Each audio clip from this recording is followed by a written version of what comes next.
హల్లెలూయా. యథావిధిగా కుడి చేతిలోనికి పరిశుద్ధ బైబిల్ గ్రంథం తీసుకుందాం. 5th పార్ట్ ఆఫ్ ది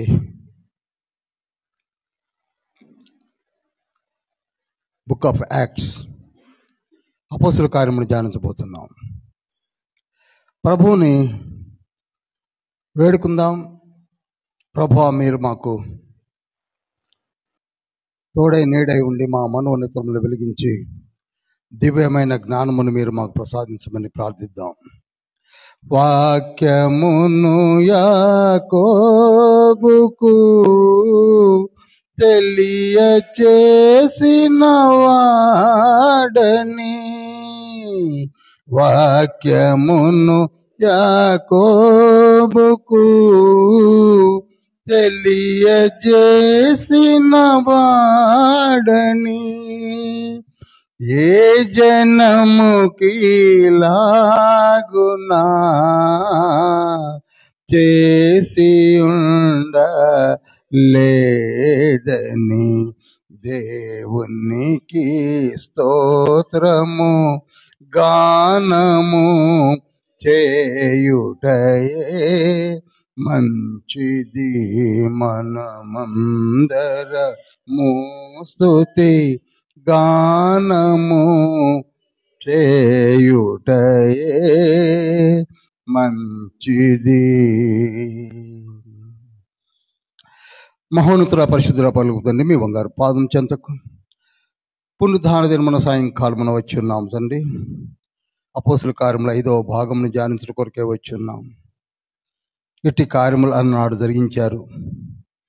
ఈనాడు మాతో కూడా జరిగించడానికి మమ్మల్ని సిద్ధపరచమని, మాతో మాట్లాడమని, మా హృదయ పలకాలపై లిఖింపు చేయమని, మమ్మల్ని స్థిరపరచమని, బలపరచమని, దివ్యమైన జ్ఞానము చేత మమ్మల్ని సంధించి మాకు కావలసిన వెలితిగా ఉన్నటువంటి వాక్యమును మీరు మాకు అనుగ్రహించమని, మీ త్రిత్వ కార్యములు మారిలో జరిగించండి తండ్రి. మీ శక్తి చేత నింపండి యేసయ్య. చేయి పట్టి నడిపించండి ఆత్మ తండ్రి. మనోనేత్రములు వెలిగించండి.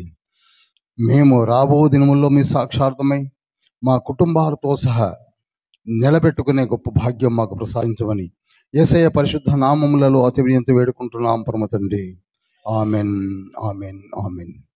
గడిచిన వారములలో అపోస్తుల కార్యములు ధ్యానించి మనము 10వ అధ్యాయం దాకా వచ్చాం. అపోస్తుల కార్యములు 10 వరకు వచ్చాం. 10వ అధ్యాయం 1వ వచనం చదివినప్పుడు ఇలా ఉంటుంది. ఇటలీ పటాలమనబడిన పటాలములో శతాధిపతి అయిన కొర్నేలి అను భక్తిపరుడు ఒకడు కైసరేలో ఉండెను. అతడు తన ఇంటి వారి అందరితో కూడా దేవుని యందు భయభక్తులు గలవాడై ఉండి ప్రజలకు బహు ధర్మము చేయుచు ఎల్లప్పుడూ దేవునికి ప్రార్థన చేయువాడు.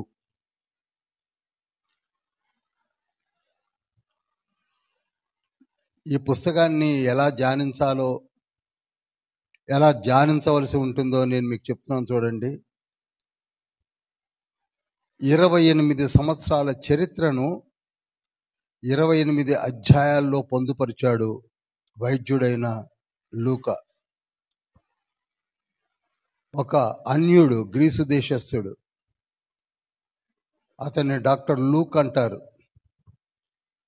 ఒక రకంగా చెప్పాలంటే మంచి మధ్య వయస్కుడు. 28 years చరిత్రను రికార్డ్ చేస్తున్నాడు. Is a great historian. మనం చదవడానికి ఆ 28 సంవత్సరాల చరిత్రను 28 అధ్యాయాలు చదవడానికి మనకు సమయం దొరకటం లేదు. ఎటువంటి ఎఫర్ట్స్ పుటాన్ చేశాడో మనం ధ్యానించబోతున్నాం. నేననేది ఏమిటంటే, ఈ రోజులలో కూడా అటువంటి అద్భుతమైన కార్యాలు జరగాలంటే యవనస్తులు లేవాలి.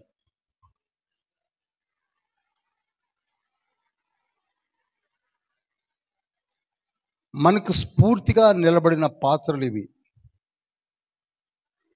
ఈ కాలఘట్టంలో ఒక వ్యక్తి కనపడుతున్నాడు. అతను శతాధిపతి అని. ఏమని కనపడుతుందండి?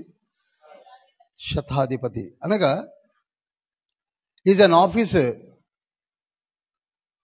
Who is having 100 soldiers. ఆయన కన్సర్న్ సంఖ్యలలో 100 మంది బెటాలియన్ కలిగినటువంటి వాడిని శతాధిపతి అంటారు. ఈయన ఎక్కడ ఉన్నాడట చెప్పండి?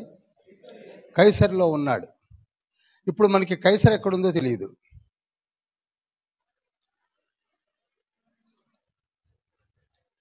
ఎప్పుడు కూడా అపోస్తుల కార్యములను పక్కన మ్యాప్ ఉండాలి, మన చేతిలో బైబిల్ ఉండాలి.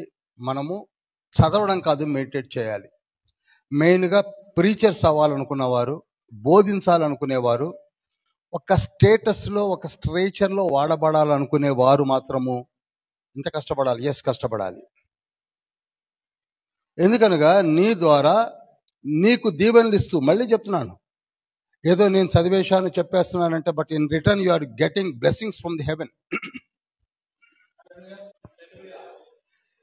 నువ్వు చిన్న పని చేస్తేనే నీకు బ్లెస్సింగ్స్ ఇస్తానని వాగ్దానం చేసిన తండ్రి, నువ్వు చదివితే నాకేమవుతుంది, నీకు తెలియకుండా నీకు బ్లెస్సింగ్స్ వస్తూనే ఉన్నాయి, కుమరించబడుతూనే ఉన్నాయి. మ్యాచెస్ 10:42లో ఉంటుంది, మత్తయి 10:42లో. కనుక ఇక్కడ నేను చాలా డీటెయిల్డ్గా వెళ్తాను ఒక అపోస్తుల కార్యములు మాత్రం. తర్వాత పుస్తకాల గురించి నేను చెప్పలేను. కానీ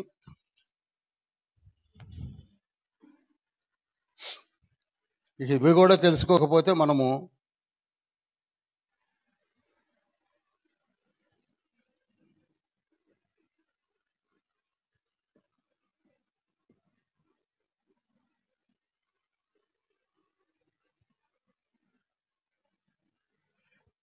ఇది మధ్యధరా సముద్రం.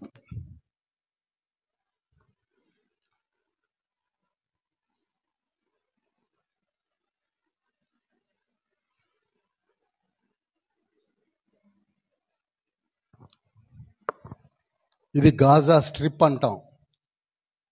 మొన్న మధ్యకాలంలో మీరు న్యూస్ వింటున్నారే, యుద్ధాలు గాజా అని, హమస్ అని, ఎక్కడెక్కడికో యుద్ధాలు పోయి ఇజ్రాయేల్ చేస్తున్నారని వింటున్నామే.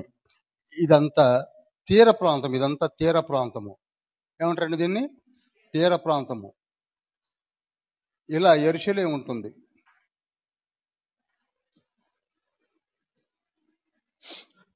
ఆ తర్వాత రఫ్గా రాస్తున్నాను, సమరయ ఉంటుంది.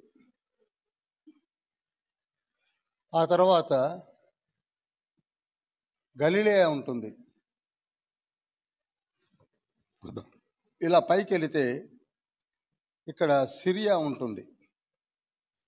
ఇంకా పైకి వెళితే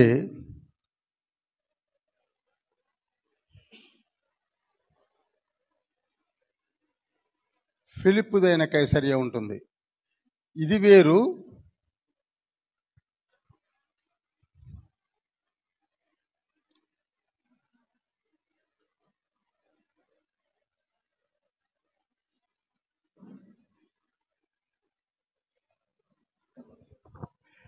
ఇక్కడున్న కైసరియా వేరు.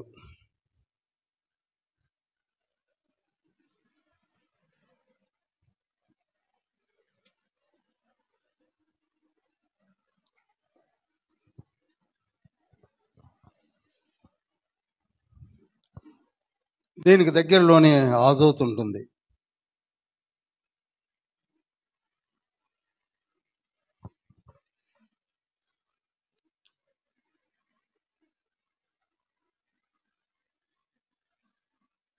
ఈ ప్రాంతంలో కర్మేల్ ఉంటుంది, కొండ లేక పర్వతము. ఇక్కడ తూరు పట్టణం ఉంటుంది, సారేపతి ఉంటుంది, ఆ తర్వాత సీదోన్ ఉంటుంది. ఈ విధంగా ఉంటుంది. ఎందుకు నేను ఇంతగా మీకు వేస్తున్నానంటే, పరిచర్య ఇలా జరుగుతుంది. ఏదో జస్ట్ రీడింగ్ ది బైబిల్ మూసేసి ఏదో కైసరిలో ఉన్నాడట. ఈ కైసరే ఎంత ముఖ్యమంటే, పౌలు గారిని 4th జర్నీలో అనగా 4వ ప్రయాణములో అరెస్ట్ చేసి ఇక్కడికి పట్టుకొస్తారు. ఇక్కడ నుంచే ఈయన ఈ పైన ఉన్నటువంటి ఇటలీకి వెళ్తాడు. ఇక్కడ ఎక్కడనో జస్ట్ రఫ్గా వేస్తున్నాను. ఇక్కడ రోము, ఇటలీ ఉంటుంది. ఇక్కడ నుంచి వెళ్తాడు ఆయన.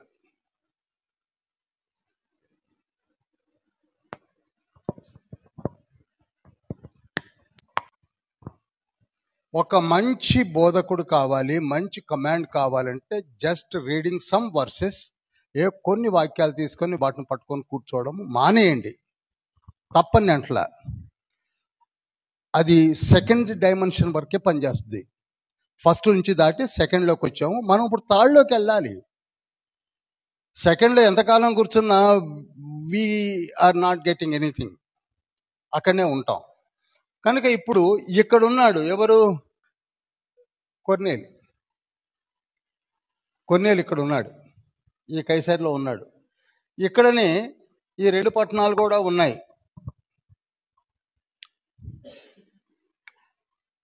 యొప్పే,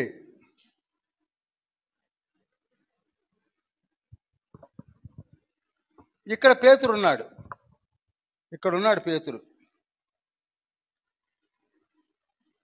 ఇంతవరకు అర్థమైందండి? అర్థమైంది కదా?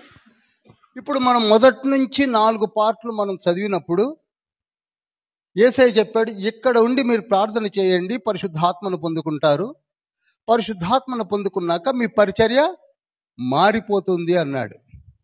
ఓకే, కనుక మన పరిచర్య మారాలి అంటే పరిశుద్ధాత్మను పొందుకోవాలి, ఇది నియమము. వితౌట్ హ్యావింగ్ హోలీ స్పిరిట్ నువ్వు పోయి చెప్తే 4 మాటలు చెప్పగలవు, 4 ముక్కలు చెప్పగలవు, లేకపోతే ఏమైనా చెప్పగలవు, కానీ ఫ్రూట్ఫుల్ కమాండ్ నీకు కావాలంటే పరిశుద్ధాత్మ కావాలి. ఇక్కడ పరిశుద్ధాత్మను వీళ్ళు పొందుకున్నారు యెరూషలేములో. పొందుకున్న తర్వాత సంఘము బలపడి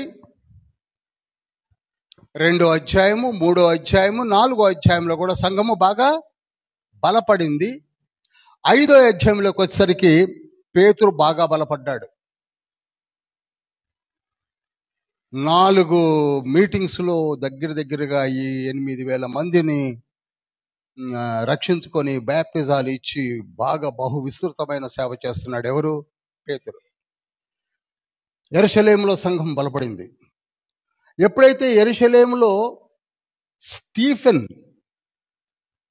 చంపబడ్డాడో అప్పుడు స్కాటర్ అయింది. 7వ అధ్యాయంలో స్టీఫెన్ చంపబడ్డం మనం చూసాం.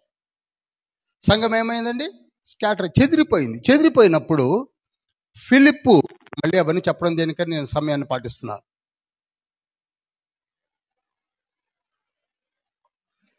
ఫిలిప్పు సమరకి వెళ్ళిపోయాడు, సమరయలో సేవ చేస్తున్నాడు. ఇప్పుడు యూదయ, యెరూషలేము యూదయ నుండి ఎక్కడికి వెళ్ళింది? సమరయకి వెళ్ళిపోయింది. సువార్త ప్రకటించబడుతుంది. యంగ్ జనరేషన్స్ లేచారు, సువార్త ప్రకటించడం జరుగుతుంది. ఇక్కడ 7వ అధ్యాయంలో యెరూషలేములో హింస జరిగిన తర్వాత ఫిలిప్పు సమరయకి వెళ్ళిపోయాడు. ఒకవైపున వీళ్ళు స్కాటర్ అవుతున్నారు, పేతురు ఈ ప్రాంతాలన్నీ తిరుగుతూనే ఉన్నాడు. ఎవరు కూడా ఖాళీగా లేరు. ఆది అపొస్తలులు కూడా ఎవరు ఖాళీగా లేరు. రికార్డు చేయడానికి సమయం చాలక పౌలు గారు కొంతవరకే రికార్డు చేయగలిగాడు, అది మర్చిపోకండి. వీళ్ళందరూ ఏం చేస్తున్నారు చెప్తాను. అందరూ సేవ చేస్తున్నారు, but we are not having time to read at least Bible. ఇక బయట ఎక్కడ మనం రికార్డ్ చేసుకోగలం, ధ్యానించగలం? అందుకే మనం పట్టించుకోం. పరిచర్య పెరుగుతూ వచ్చింది. ఈ పరిచర్య ఎంతగా పెరిగిందంటే ఒక కైసరేలో ఉన్నటువంటి ఒక శతాధిపతి దేవుని యందు, ఇతను ఎవరు? అన్యుడు. ఎవరండి? అన్యుడు. రోమన్ ఎంపరర్స్ ఇక్కడ ఉన్నారు. Roman emperors connected to the new testament Bible కి ఒక 10 మందిని నేను చెప్పాను. 10 మంది చక్రవర్తులు అని చెప్పాను. 10 ఎంపరర్స్. ఈ పేర్లు మీకు గుర్తున్నాయా? మర్చిపోయాను. మొన్న బాగా చక్కగా మన దగ్గర అందరూ కూడా పండగ నాడు యేసు అయ్యతో ఒకరోజు పండగ నాడు పెద్దలు చిన్నలు అందరూ కూడా చక్కటి ఇండెక్స్ని, అపోస్తులను, రాజులను అందరిని కూడా మరి చక్కగా కంఠోపాఠంగా చెప్పి ప్రైజెస్ కూడా పొందారని విని చాలా సంతోషించాను. Congratulations to them. వాళ్ళందరూ కూడా మరొక మారు ప్రభునామంలో వందనాలు తెలియజేస్తున్నాను. కదిలిక వస్తుంది. నా కోరిక అంటే each pillar shall have to talk about the word of God. ప్రతి ఒక్కళ్ళు కూడా పలకాలనే నా కోరిక.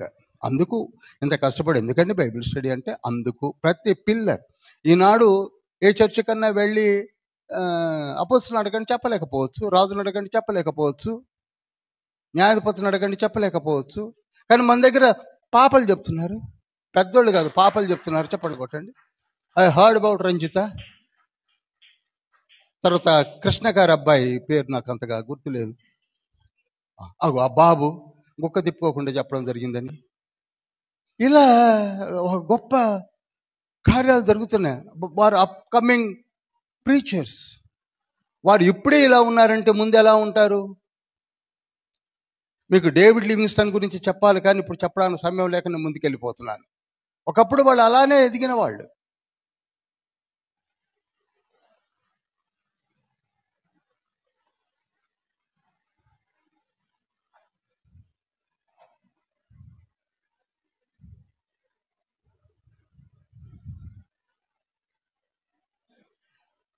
ఈ 10 మంది రాజులు ఎవరికైనా గుర్తుందా? చెప్తాను, గబగబ నోట్ చేసుకోండి. ఔగస్తు కైసరు, తిబరి కైసరి, కలిగుల, క్లౌదియా, నీరో, వెస్పేజియన్, టైటస్, డొమేషన్, నెర్వా, ట్రాజన్. మళ్ళీ ఒక రిపీట్ చేస్తున్నాను. ఔగస్తు కైసరు, తిబరి టైబేరియస్ సీజర్, తిబరి, కలిగుల, క్లౌదియా, నీరో. 5 అయిపోయారా? తర్వాత వెస్పేజియన్, టైటస్, డొమేషన్, నెర్వా, ట్రాజన్. ఈ 10 మంది రాజులు మీకు గుర్తుండాలి, మీకు ఖచ్చితంగా గుర్తుండాలి. ఇప్పుడు ఔగస్తు సీజర్ కాలంలోనే యేసుక్రీస్తు ప్రభువులు వారు పుట్టడము, చంపాలని ఆ రోజులలో ఆజ్ఞ రావడం అంతా అగస్టస్ సీజర్ కాలంలోనే. యేసయ్య పుట్టింది కూడా లూకాసు వార్త 2:1-8 ఆ తర్వాత యేసయ్య బ్యాప్టిజం తీసుకున్న పీరియడ్ ఎవరంటే తిబరి కైసరు, టైబేరియస్ సీజర్ బ్యాప్టిజం తీసుకున్నాడు. అప్పటికి యేసయ్యకి 30 ఏళ్ళు. ఔగస్తు కైసరు చనిపోయాడు. ఆ తర్వాత టైబేరియస్ సీజర్ వచ్చాడు. ఆ తర్వాత కాలాన్ని మనం ఇప్పుడు ధ్యానిస్తున్నాం. తర్వాత కాలాన్ని ఇప్పుడు మనం ధ్యానిస్తున్నాం. తిబరి కైసరు తర్వాత ఎవరు? కలిగుల. కలిగుల చక్రవర్తి కాలంలోనే హేరోదియులు పరిపాలిస్తున్నారు. జాగ్రత్తగా నోట్ చేసుకోండి. మీకు ఎక్కడ దొరకవు ఇవి ఇన్ఫర్మేషన్స్, ఎంతగా దొరకదు. ఎవరెవరు? హేరోదు, యేసయ్యను అపహసించినటువంటి హేరోదు, భర్తను వదిలిపెట్టి హేరోదు పంచన చేరినటువంటి హేరోదియా. వీళ్ళిద్దరు ఎవరి కాలంలో ఉన్నారు? కలిగుల కాలంలో ఉన్నారు. ఇంతవరకు ఇప్పుడు జరిగిన చరిత్రకు సరిపోతుంది, కనెక్టెడ్ వాళ్ళు అంతవరకు. కనుక ఈ 10 మంది పేర్లు మీరు చదువుకొని ఇలా నోట్ చేసుకోండి. ఇప్పుడు ఈ కైసరియలో ఎవరున్నారు? కొర్నేలు ఉన్నాడు. కొర్నేలి మారి సువార్తని విని, పేతురు యొక్క పరిచర్యని విని మారి తన కుటుంబం అంతా కూడా ఒక డిటర్మినేషన్ తీసుకున్నది ఏంటంటే దాన ధర్మాలు చేస్తూ, ప్రార్థనలు యాచనలు సమర్పిస్తూ తన కుటుంబం అంతా. మరి మన కుటుంబం సంగతి ఏమిటి చెప్పండి?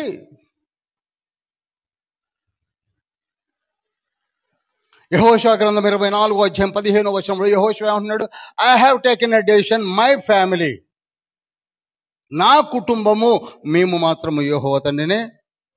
మరి అదే విధంగా ఇప్పుడు కొర్నేలి మా కుటుంబము ఖచ్చితంగా యెహోవా తండ్రిని, యేసయ్యను అనాలి కదా.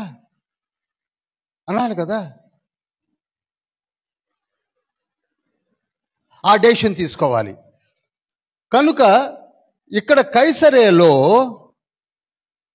ఒక ఉజ్జీవం వచ్చింది. ఒక అన్యుడు లేచి కైసరే ప్రాంతాన్ని వెలుగును నింపడానికి ప్రయత్నం చేస్తున్నాడు. మనమున్న ప్రాంతాల్లో లేవాలి. లేచారు, నేను కాదంటలేదు. మన దగ్గర కూడా ఇప్పుడు దేవుని కార్యములు, దేవుని వెలుగు ఎప్పుడు కూడా చీకటిలో ప్రకాశిస్తూనే ఉంటుంది. హల్లెలూయా. ఏమి నిర్వీర్యము కాదు. ఎక్కడికి వెళ్ళాలో అక్కడికి వెళ్ళిపోతూనే ఉంటుంది. ఎక్కడనో యెరూషలేములో మొదలైనటువంటి ఈ పరిచర్య కైసరి దాకా వచ్చేసింది. ఇప్పుడు యొప్పేలో ఉన్నాడు. యొప్పేలో ఉన్నప్పుడే కదా ఒక 8 సంవత్సరాల నుంచి పడిపోయినటువంటి ఒక్కంటి వాడిని బాగు చేసి, ఆ తర్వాత దోర్కాని బాగు చేసి, ఆ తర్వాత ఈయన ఎక్కడికి ఈ పరిస్థితిలో ఉన్నప్పుడు కైసరి నుంచి నీకు ఇన్విటేషన్ వస్తుంది. 10వ అధ్యాయం. అది ఇంత చరిత్ర ఉంది 10వ అధ్యాయం ఓపెనింగ్ లోనే. పరిచర్య ఇటువైపు అంతా అద్భుతంగా జరుగుతుంది.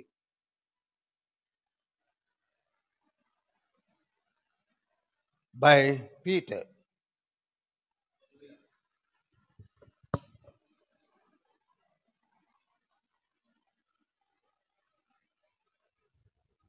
కౌరు పంపించాడు. ఇంకా తెలుసుకోవాలి. నేను తెలుసుకున్నాను, కానీ నాతో పాటు చాలా మంది ఉన్నారు అన్యులు. వాళ్ళు తెలుసుకోవాలి, అన్యులు తెలుసుకోవాలి ముఖ్యంగా అని కౌరు పంపించాడు. ఎక్కడికి? యొప్పేకి. పేతురు అక్కడ ఉన్నాడని తెలుసుకొని తన దగ్గర ఉన్నటువంటి బట్టలను పంపించాడు. పంపిస్తే ఇదంతా స్టోరీ మీరు చదువుకోండి, ఎక్స్ప్లెయిన్ చేయాల్సిన అవసరం లేదు. పేతురు బయలుదేరి వచ్చాడు. పేతురు వస్తుండగానే శతాధిపతి అండి పేతురు కాళ్ళ మీద పడ్డాడు. దైవజనుడికి ఇచ్చినటువంటి రెస్పెక్ట్ అది,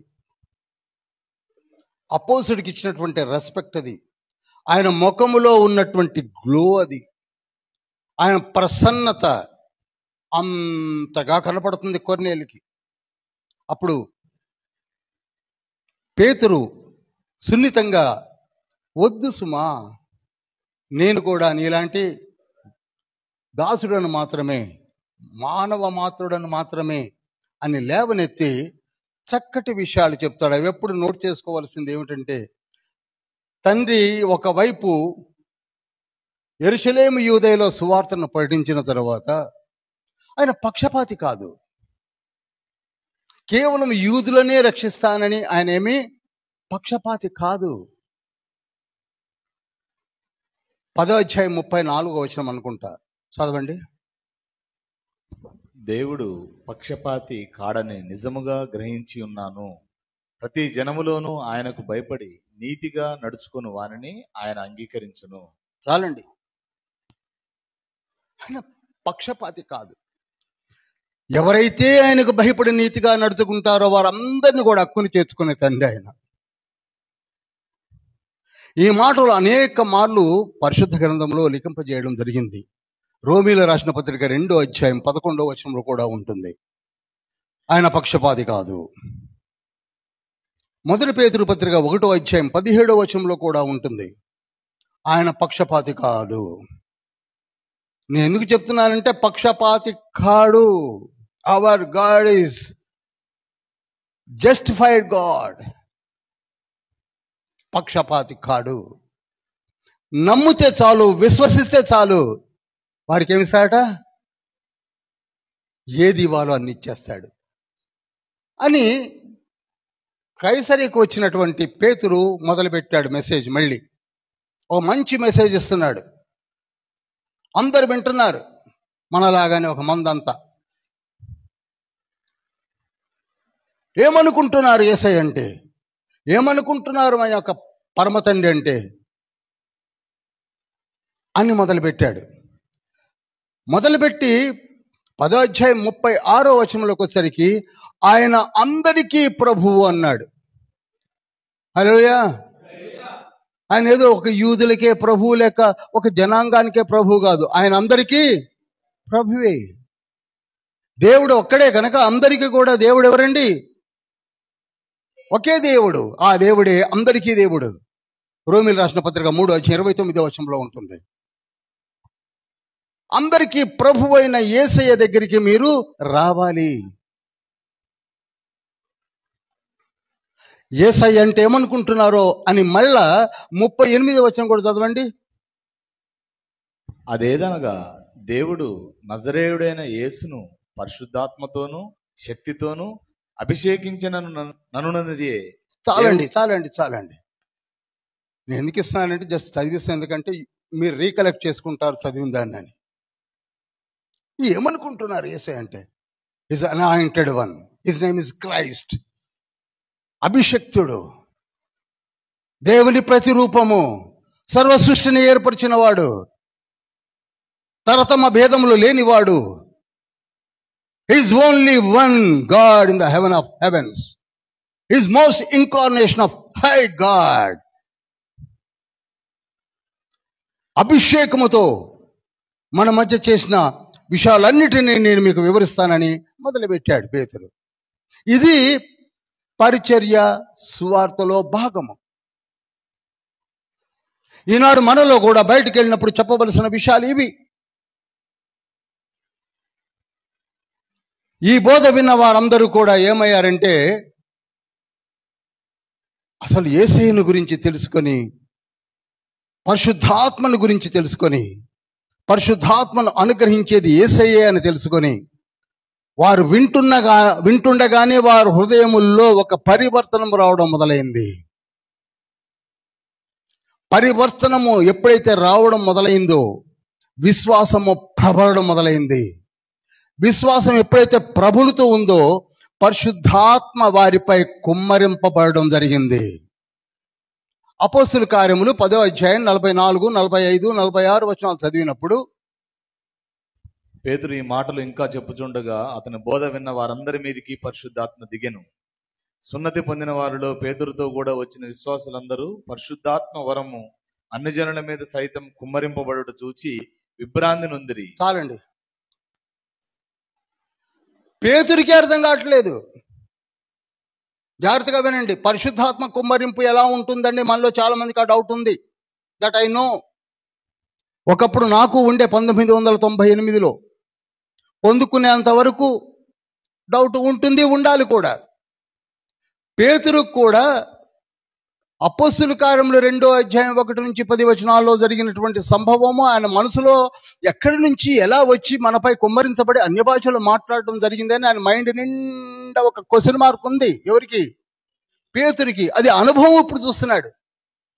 ఇప్పుడు మీకు పరిశుద్ధాత్మ అనుభవం వస్తే మీకు అర్థమవుతుంది. అంతవరకు క్వశ్చన్ మార్కే. అన్య భాషలు ఉన్నాయా, స్వస్థతలు ఉన్నాయా, అవి ఉన్నాయా, ఇవి ఉన్నాయా, ఇవి లేవనుకుంటా, ఇవి ఉన్నాయనుకుంటా అనుకునేది ఎప్పుడంటే when you are not having that power of anointment, డౌటే. అక్కడ ఎంత స్పష్టంగా ఉంది చూడండి, ఎంత చక్కగా అంటున్నాడు పేతురు. పరిశుద్ధాత్మ కుమ్మరింపు జరుగుట చూసి విభ్రాంతి నొందిరి. చక్క ట్రాన్స్లేషన్. ఎవరిపైన కుమ్మరించబడింది? ఆ మాటలు వింటున్న వారందరి పైన. తనతో పాటు వచ్చిన యూదులు, శిష్యులు, కొర్నేలితో ఉన్నటువంటి వారందరూ కూడా అన్య భాషలతో మాట్లాడుట చూసి విభ్రాంతి నొందారు.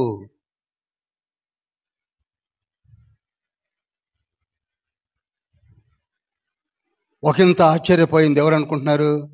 పేతురు. ఇప్పుడు నేను ఇలా ప్రసంగిస్తుండగానే మీ అందరి పైన పరిశుద్ధాత్మ కుమ్మరింపు జరిగి మీరందరూ ట్రాన్స్లోనికి వెళ్ళినప్పుడు ముందు ఆశ్చర్యపోయేది నేను.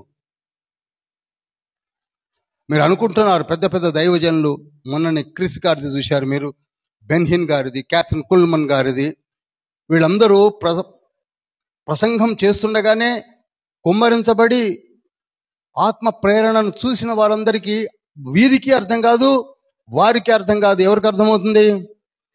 అది అర్థం చేసుకోలేని మనం అది వట్టిదే ఇది వట్టిదే అని తిరుగుతుంటాం. క్యాథరిన్ కుల్మన్ గారిది గుడ్ మార్నింగ్ హోలీ స్పిరిట్ చదవండి అని నేను దండం పెట్టి చెప్పాను, కానీ ఎవరు చదవట్లేదు. ఆవిడ ముందు నుంచి వస్తే ఎగబడతారని కిచెన్లోకి వెళ్ళి వచ్చేది డయాస్ మీదకి, వెనక మాటగా. స్త్రీ వెనక మాటగా ఇలా నడుచుకుంటూ గబగబ డాస్ మీదకి ఇలా వచ్చేసరికి ఆ కిచెన్లో పనిచేసే వాళ్ళందరూ పడిపోయి ఉండేవాళ్ళట. ఫ్యాక్ట్స్ అండి. అంత పవర్తో ఉంటుంది ఆవిడ ఎప్పుడు. మనం నమ్మం. అలా నమ్మకుండగా చేసుకున్నది కూడా మనమే.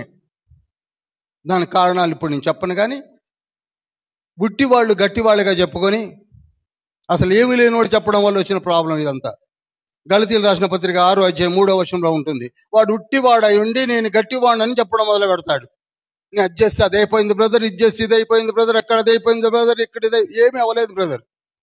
వీళ్ళు చెప్పుకోవడమే బ్రదర్. అసలు జరిగే దగ్గర చెప్పుకోవాల్సిన అవసరమే లేదు బ్రదర్. పరిశుద్ధాత్మ కుమ్మరింపు కొర్నేలు చూశాడు. అక్కడ చూశాను, నాతో వచ్చిన వారు చూశారు. మీరు చదవండి తర్వాత కూడా 44, 45, 46, 47, 48 ఎంత చదువుతూ పోతుంది మీకు అర్థమయ్యేది ఏంటంటే సువార్త పరిచర్య అక్కడ ఉన్నవాళ్ళు విన్నవాళ్ళందరూ కూడా సువార్త ప్రబలడం కనపడుతుంది. అటువంటి పరిచర్య మన దగ్గర జరగాలి. First of all get up from your seat and proclaim the word of God. నువ్వు చెప్పడం మొదలు పెట్టు అంతే. నేను అదే చేస్తున్నాను, చెప్పడం మొదలు పెడుతున్నాను. ఇంకేం చెయ్యను, చెప్పను. ఎందుకనగా తండ్రి చూసుకునేటివి అవి. ఎవరు చేసినా, నిన్న క్రిస్ వచ్చినా, మొన్న బెన్హిన్ గారు చెప్పినా, అంతకుముందు క్యాథరిన్ కుల్మార్ గారు చెప్పినా, జాయిస్ మేయర్ గారు చెప్పినా, ఎవరు చెప్పినా జరిగేది తండ్రి కార్యములు. మానవ మాత్రమైన మనము క్వశ్చన్ మార్కే. అపోస్తుల కార్యములు 11వ అధ్యాయం 15వ వచనం చదవండి. దేవుడు పవిత్రం చేసిన వాటిని 11:15 నేను మాట్లాడనారంభించినప్పుడు పరిశుద్ధాత్మ మొదట మన మీదికి దిగిన ప్రకారము వారి మీదికి దిగెను. అప్పుడు యోహాను నీళ్లతో బాప్తిసం ఇచ్చిన గాని మీరు పరిశుద్ధాత్మలో బాప్తిసం పొందుదురని ప్రభువు చెప్పిన మాట నేను జ్ఞాపకం చేసుకుంటుని. జ్ఞాపకం చేసుకున్నాడట. 10, 44, 45, 46లో జరిగిన సంభవాన్ని మళ్ళీ ఈయన రీట్రేట్ చేస్తున్నాడు, తిరిగి చెప్తున్నాడు. 11వ అధ్యాయంలో ఎక్స్ప్లెయిన్ చేస్తున్నాడు. Mister Peter, what happened on that day అంటే, బ్రదర్స్ నేనేమిటి మెసేజ్ ఇస్తున్నాను, వాళ్ళ మీద పరిశుద్ధాత్మ దిగడం ఏమిటి, అన్య భాషల వారు మాట్లాడడం ఏమిటి, కార్యాలు జరగడం ఏమిటి అని నేను చూసినప్పుడు నాకు యేసుక్రీస్తు ప్రభు వారు ಮತ್ತೆ అపోస్తుల కార్యములో 1వ అధ్యాయం 8, 9 వచనాల్లో చెప్పినవి గుర్తుకొచ్చింది. ఆ తర్వాత అపోస్తుల కార్యములో 2వ అధ్యాయం 1 నుంచి 7 వచనాలు గుర్తుకొచ్చింది. మన పైన ఏ విధంగా అయితే పరిశుద్ధాత్మ తండ్రి దిగి వచ్చాడో వీరిపైన కూడా అదే విధంగా దిగి వచ్చాడు కనుక తండ్రి వీరిని అప్పుడు మనలను ఏర్పరచబడట చూసినప్పుడు నాకే ఒకంత ఆశ్చర్యం కలిగింది. ఆయన పక్షపాతి కాదు. నేను తప్ప, no no no no, who are you?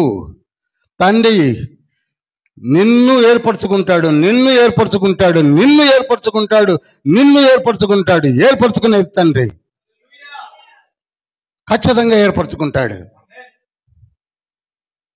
కొర్నేలు shock అయిపోతున్నాడు. 11th చాప్టర్ అంతా కూడా ఎక్స్ప్లెయిన్ చేస్తున్నాడు. ఎవరు చెప్పరు? పేతురు. మై డియర్ బ్రదరన్, తండ్రి ఏర్పరచుకున్న బిడ్డల చేత కార్యాలను జరిగిస్తాడు. దానికి నేనే సాక్ష్యం అని చెప్తున్నాడు 11వ అధ్యాయంలో. ఇప్పుడు పరిచర్య ఎక్కడి దాకా వచ్చింది? ఎవరి ద్వారా? ఎప్పుడైతే పరిచర్య బహుగా విస్తరించబడుతుందని తెలిసిందో యెరూషలేములో కదిలికి వచ్చింది. ఎస్, పీటర్ గారు పేతురులో, యొప్పేలో గొప్ప గొప్ప కార్యాలు జరిగించాడని, ఫిలిప్ వచ్చేసి ఆజోతులో, ఆ తర్వాత కైసరికి కూడా వెళ్ళాడని, చక్కటి ఇక్కడ ఫిలిప్ సమరయలో ఏనోక్కి సువార్త ప్రకటించాడని, ఇవన్నీ విన్నప్పుడు చక్కటి సంతోషముతో బర్నబా అనే ఒక విశ్వాసి దైవజనుడు ఉన్నాడు. మీకు 4వ అధ్యాయంలో కనపడతాడు. అతను లేవీయుడు, యోసేపు అని పేరు కలిగిన వాడు. అతని పేరు బర్నబాస్ అని మార్చారు. అతన్ని పిలిచారు, మిస్టర్ బర్నబాస్ ప్లీజ్ కమ్, నీవు కూడా మంచి సువార్త ప్రకటిస్తావని మాకు తెలుసు, ఎందుకనగా నీలో తపన మాకు కనబడుతున్నదని. ఇప్పుడు మనలో కూడా ఎంతో మంది లేచారు, అలా అని పిలిచారు. పిలిచి మిస్టర్ బర్నబాస్ నీవు సిరియాకి వెళ్ళు.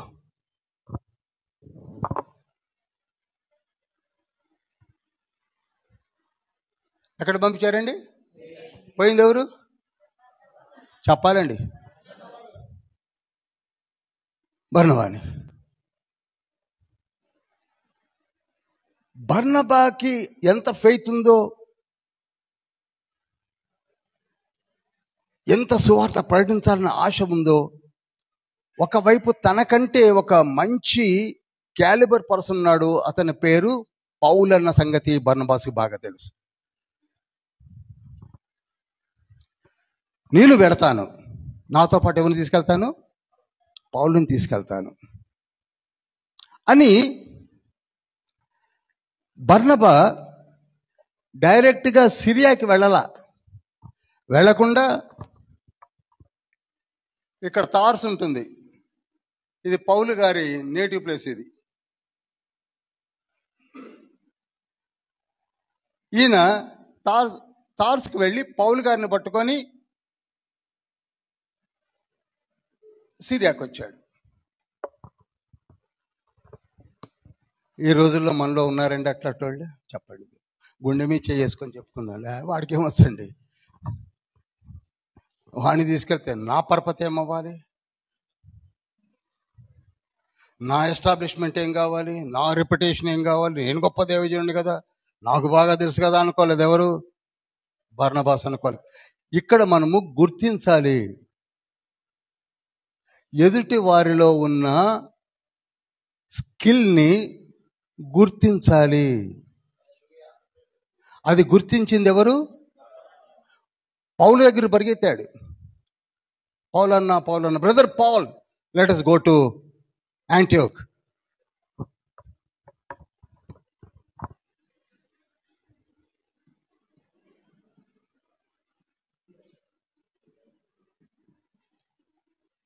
సిరియాలో ఉన్న అంత్యోక్యకి వెళదాం అని పాల్ దగ్గర పరిగెత్తి పాలు తీసుకొని అంత్యోక్యకి వచ్చాడు.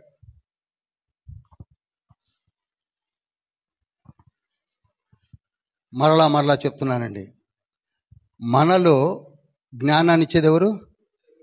యేసయ్యనండి. జ్ఞానాన్ని ఇచ్చేది ఎవరు? యేసయ్య. వాడబడేది ఎవరి చేత? యేసయ్య చేత. పరిశుద్ధాత్మ తండ్రి మనలను వాడుకుంటాడు. ఆయన చూసేది కడగబడే పాత్రలను. ఇద్దరిని వాడుకుంటున్నాడు, బర్నబాని వాడుకుంటున్నాడు, పౌలుని వాడుకుంటాడు. ఇక్కడ చిత్తశుద్ధి, యథార్థత కావాలి మనలో.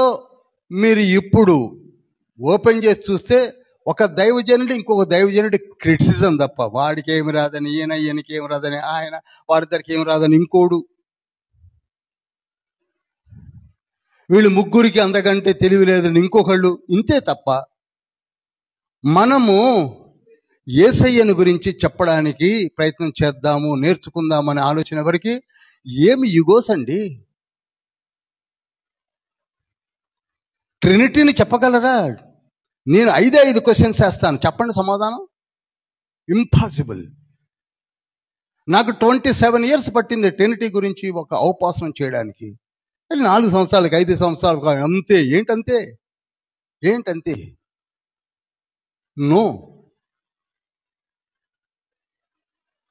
ముగ్గురు వేరు, తండ్రి వేరు, కుమారుడు వేరు, పరిశుద్ధాత్ముడు వేరు అని నేను నోటితో అన్నప్పుడు ఒక్కడైనా ఎలా చెప్పగలవు? ఇంపాసిబుల్. I'm telling you.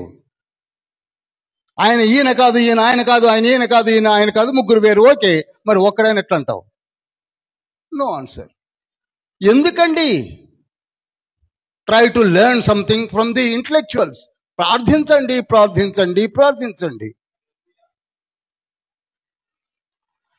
సరే, ఆ సబ్జెక్ట్ ఇది కాదు కనుక నేను పక్కకు వెళ్ళాను, దయచేసి. ఇప్పుడు పాలును బర్నబాసు కలిసి ఎక్కడికి వచ్చారు? అంత్యోక్యకి వచ్చారు. అంత్యకయలో ఎంత కాలం ఉండి పరిచర్య చేశారండి? 11:26 26లో ఉంటుంది. 11:26లో 25-26 చదివితే, అంతటా అతడు సౌలును వెదుగుటకు తార్సునకు వెళ్ళి అతనిని కనుగొని అంత్యొకకు తోడుకుని వచ్చెను. వారు కలిసి 1 సంవత్సరం అంతయు సంఘములో ఉండి. చూడండి, ఆయన తార్సుకు వెళ్ళి అతన్ని కనుక్కొని ఆయన్ని తీసుకొని ఎక్కడికి వచ్చాడు? అంత్యొకకు వచ్చాడు. ఎంత సింపుల్గా ఉంది మాట. ఏదో ఆ నాయమట్రా మనదం కలిసి అంత్యొక పోదాం అన్నట్టుంది. ఈయన ఉన్నది ఎక్కడ? యెరూషలేములో. ఈయన పోయింది ఎక్కడికి? అక్కడి నుంచి అంత్యొకకు ఎక్కడికి వచ్చాడు? ఈ ట్రావెలింగ్లు ఎక్కేయండి. ఆడి కార్లో పోయాడా? బెంజ్ కార్లో పోయాడా? ప్రేమ. ఆ దైవజనులు కూడా ఎమ్మడి పెట్టుకుంటా, సహోదరుని కూడా ఎమ్మడి పెట్టుకుంటా, నాకు తోడు కావాలి, నేను చాలుతాను. ఎందుకంటే సువార్తను నమ్మేవాళ్ళు లేరు ఆ రోజుల్లో. ఇప్పుడే నమ్మి చావట్లేదు. ఇన్ని సంవత్సరాలు, 3.5 సంవత్సరాలు బైబిల్ స్టడీస్ కండక్ట్ చేస్తుంటేనే వెనక ఏదో అనుకునేవారు ఉంటారని నాకు తెలుసు. కానీ ఆ రోజులలో వీళ్ళు ఒకేసారి ఎక్కడ? సిరియా, ఇది కూడా అన్య దేశానికి వచ్చి అంత్యొకయ సిటీలో యేసే రక్షకుడు అని చెప్తే నమ్మేసి వెంటనే బాప్తిసం తీసుకుంటారా? No, we should have power. ఆ పవర్ పాల్లో ఉందని తెలుసుకున్న వాడు ఎవరంటే బర్నబాస్. అందుకే తీసుకొని పోయాడు. అందుకే అక్కడ మొట్టమొదటిగా క్రైస్తవులు అనబడిన వారు ఎక్కడ జరిగింది? అంత్యొకయ. సిరియాలోని అంత్యొకయ అండి. ఇంకోటి పిసిదియాలోని అంత్యొకయ ఉంది. ఈ ప్రాంతంలో ఉంటుంది. మధ్య ఆసియాలో ఇక్కడ ఒక అంత్యొకయ ఉంది. దాన్ని పిసిదియాలోని అంత్యొకయ అంటారు. పిసిదియాలోని అంత్యొకయ.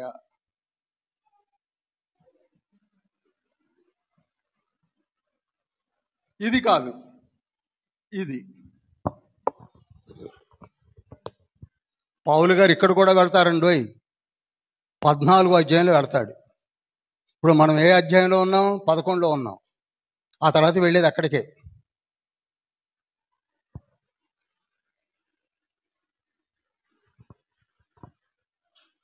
ఆ సమయములలోనే ఎంత చక్కగా ఉంటుందండి. నిజంగా చదువుతుంటే చదవాలనిపిస్తుందండి అపోస్తలుల కార్యములు. ఆ సమయములలోనే, ఆ దినములలోనే, ఆ కాలఘట్టంలోనే అగబు అనే ప్రవక్త వచ్చాడు. 28వ వచనంలో. 28 చదవండి. వారిలో అగబు అను ఒకడు నిలవబడి భూలోకమంతటా గొప్ప కరువు రాబోచున్నదని ఆత్మ ద్వారా సూచించెను. చాలు. ఇప్పుడు ఎవరు వచ్చారు? అగబనే ప్రాఫిట్ అనండి, ప్రవక్త. ఆ కాలంలోనే ఒక ప్రవచనం చెప్తున్నాడు. ఏమని చెప్తున్నాడు? గొప్ప కరువు రాబోతుంది. అది కూడా క్లౌదియ చక్రవర్తి కాలంలో. వెరీ క్లియర్గా ఉంది. మన ప్రాసెస్ లాగా ఉండవు. క్లౌదియ చక్రవర్తి కాలంలో. ఇప్పుడు ఎవరి చక్రవర్తి కాలంలో నడుస్తుంది ఇక్కడ? కరెక్ట్. కలిగుల తర్వాత క్లౌదియ వస్తాడు. క్లౌదియ కాలంలో గొప్ప కరువు రాబోతుందని ఒక ప్రాఫిట్ వచ్చి ఆ రోజుల్లోనే చెప్పాడు. అది నాకు విన్నప్పుడు ఆశ్చర్యం వేసింది. ఇప్పుడు ఈ క్లౌదియ ఎవరు అనేది మామూలు చదివితే మనకు అర్థం కాదు. అందుకే ఈ 10 మంది పేర్లు రాసి పక్కన పెట్టుకొని అపోస్తలుల కార్యములప్పుడు ఒక పక్కన మ్యాప్ ఉండాలి, ఒక పక్కన రాజులు ఉండాలి, ఇంకొక పక్కన అయోధ్యమేలు రాజులు ఉండాలి, ఇంకొక పక్కన నీ ఎదుట ఉండవలసిన ఇన్ఫర్మేషన్ అంతా పెట్టుకొని చదవడం మొదలు పెడితే నీవు పరకాయ చేయగలుగుతావు.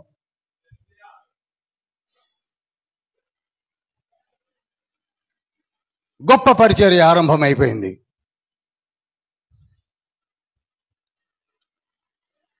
పేతురు పరిచర్య ఎంత గొప్పగా ఆరంభమైందో మనం 2వ అధ్యాయం నుంచి చూస్తున్నాం. ఇప్పుడు 11వ అధ్యాయము ముగింపులోనికి వచ్చేసరికి సువార్త కైసరయ ప్రాంతము, సిరియా అంత్యొకయ ప్రాంతము, సమరయ ప్రాంతాన్ని కూడా వెళ్ళాడు పేతురు. మీకు బాగా తెలుసు. 8వ అధ్యాయంలో ఆయన అంతటా తిరుగుతున్నాడు. పీటర్ అంతా తిరుగుతున్నాడు. అటువంటి స్ఫూర్తి మీకు కలగాలి. ఎప్పుడు కలుగుతుందా అని ఆలోచిస్తున్నాను. ఒక 5గురికి వెళ్ళినా నాకు చాలు, నా శ్రమ ఫలించినట్టే. ఒక 5% అట్లీస్ట్. అప్పుడు 12వ అధ్యాయంలోనికి వచ్చాం.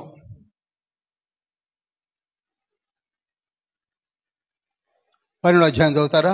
దాదాపు అదే కాలమందు రాజైన హేరోదు సంఘపు వారిలో కొందరిని బాధ పెట్టుటకు బలాత్కారముగా పట్టుకొని యోహాను సహోదరుడైన యాకోబును ఖడ్గంతో చంపించెను. మళ్ళీ ఒక మాట చదవండి. దాదాపు అదే కాలమందు రాజైన హేరోదు సంఘపు వారిలో కొందరిని బాధ పెట్టుటకు బలాత్కారముగా పట్టుకొని యోహాను సహోదరుడైన యాకోబును ఖడ్గముతో చంపించెను. చాలండి. ఇక్కడ మరలా ఒక ఇన్ఫర్మేషన్ మీకు చాలా ఇంపార్టెంట్. అదేమిటనగా, ఎవరో హేరోదట యాకోబు తల నరికించాడట ఖడ్గముతో. సింపుల్, ఒకే ఒక్క వచనము, ఫస్ట్ వర్స్లోనే హేరోదు రాజు యాకోబు తల నరికించాడు. మనం కూడా అంతే చదువుతాం. ఇక్కడ తెలియవలసింది ఎవరంటే, ఈ హేరోదు ఎవరు? Who is this Herod? దీని గురించి ఇక్కడనే ఒక స్పెషల్ క్లాస్ తీసుకొని ఇదే చర్చిలో చెప్పాను. వాటి యొక్క ఇన్ఫర్మేషన్ అంతా కూడా కాటయ్య బాబు, మరి పాస్టర్ సురేష్ అండ్ రవికుమార్ వాళ్ళు కూడా ఒక స్టేట్మెంట్ తయారు చేసి ఇచ్చారని అనుకుంటున్నాను. ఇచ్చారనుకుంటా. రాజుల ఇతర వృత్తాంతం ఇచ్చారు. ఎవరికైనా గుర్తుందండి అంటే నేను అనేది తీసుకున్న వాళ్ళు ఎవరైనా చేయలేపుతారా? కాటయ్య బాబే చేయలేపట్ల, ఇచ్చిన వ్యక్తికే గుర్తులేదు. నువ్వు ఇస్తున్నావులే, ఇంకెవరి దగ్గర లేదు. ఇక్కడ ఇద్దరు చెప్పారు, ఇంకా 3. అది లేకుండగా అపోస్తుల కార్యములు అర్థం కాదు.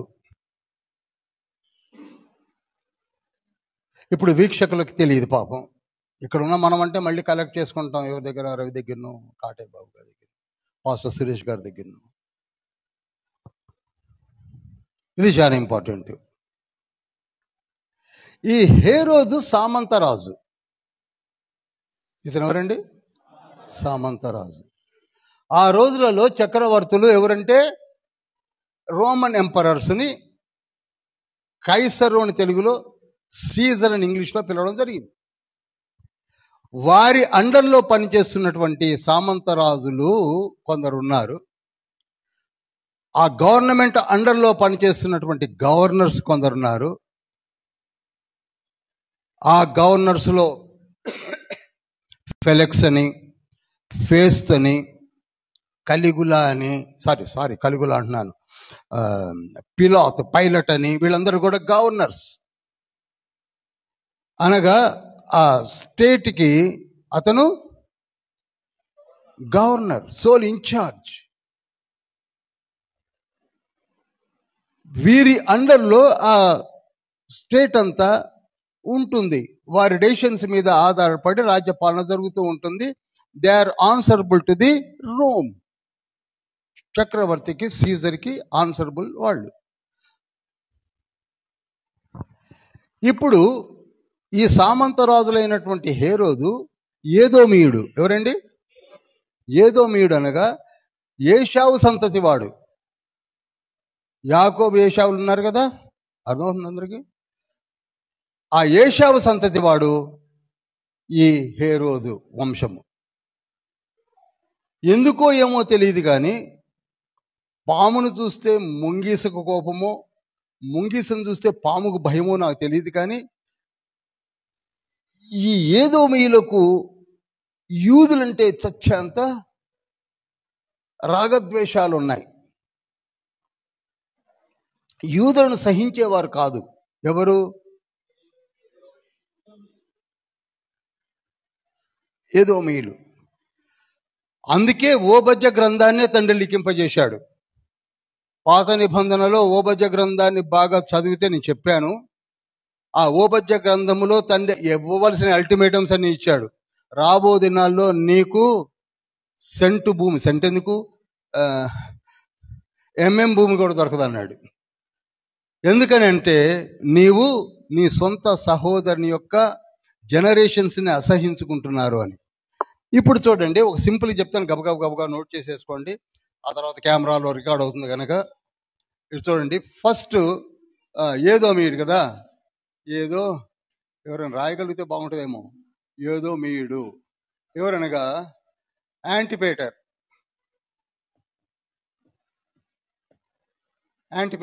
ఫస్ట్ రాజు ఈయన భార్య పేరు సిప్రస్, రాణి. వీళ్ళు సామంత రాజులు.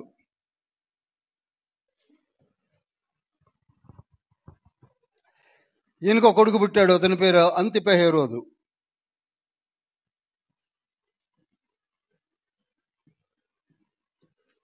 ఈయనకి 5 మంది భార్యలు.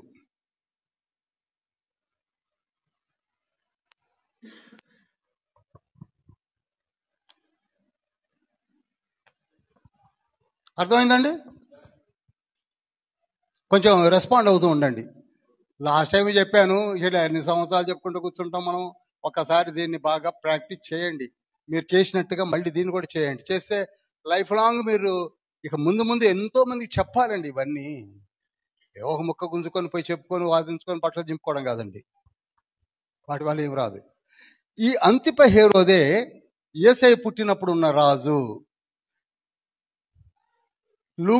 లూకా ఎందుకు, మత్తయి రాస్తా. మత్తయి సువార్త 2వ అధ్యాయం 1వ వచనంలో ఉన్న రాజు ఈయన. యేసయ్యను చంపాలని, ఎందుకంటే రాజు పుడుతున్నాడు అంటే చంపేయడం బెస్ట్ అని చెప్పింది ఎవరు? అంతిప హేరోదు. ఈ అంతిప హేరోదు యేసయ్యను చంపాలని జీవో ఇచ్చాడు. ఇతనికి 5 భార్యలు. 1 2 3 4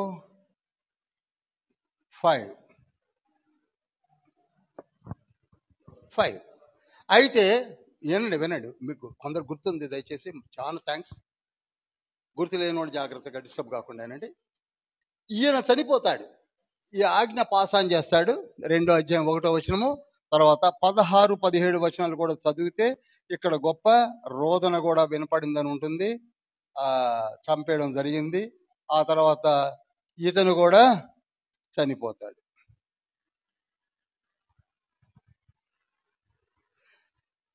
ఇతను చనిపోతే తర్వాత రాజు అయింది ఎవరంటే, ఇక్కడ మొట్టమొదటి భార్య పేరు డోరస్, తర్వాత మరియామ్నే 1, తర్వాత మరియామ్నే 2,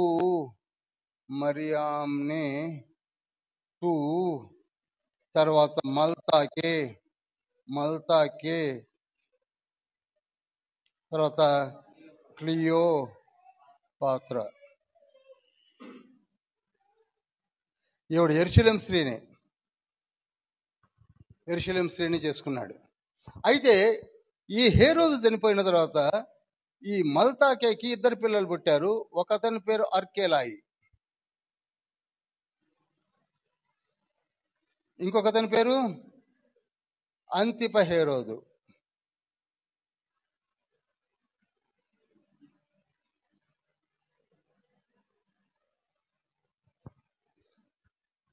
వీళ్ళకి పిల్లలు ఉన్నారు. ఇతనికి ఒక కొడుకున్నాడు, ఇతనికి కూడా ఈవిడికి కూడా పుట్టారు. ఈయనకి కూడా ఒక కొడుకున్నాడు. కానీ వీళ్ళెవరు కాల, ఇక్కడ ఒక కొడుకున్నాడు. వీళ్ళెవరికి రాజరికం దక్కల, అర్కేలాయికి దక్కింది. మత్తయి సువార్త 2వ అధ్యాయం 22వ వచనంలో ఉంటుంది. ఈయన చనిపోయిన తర్వాత రాజు అయింది ఎవరు? అర్కేలా. ఈయన అయ్యాడు. అందుకే దూత యోసేపుకి కనబడి, నీకు ఆజ్ఞ పాసాన్ చేసిన రాజు చనిపోయాడు కనుక ఇక నువ్వు వెనక్కి వెళ్ళిపోమని చెప్పినప్పుడు ఆ యోసేపు యేసయ్యను మరియమ్మను తీసుకొని యెరూషలేముకు వచ్చి, ఇంకా ఎందుకు ఈ పెంట, ఇక్కడ ఉన్న కాడికి ఎప్పుడైనా తలకాయ నొప్పి అని చెప్పేసి ఏం చేశాడు, డైరెక్ట్గా ఆయన నాజరేతుకి వెళ్ళిపోయాడు. నజరేతునకు వెళ్ళిపోయాడు. ఈ అర్కేలాయి చనిపోయిన తర్వాత రాజైంది ఎవరు? అంతిప హేరోదు.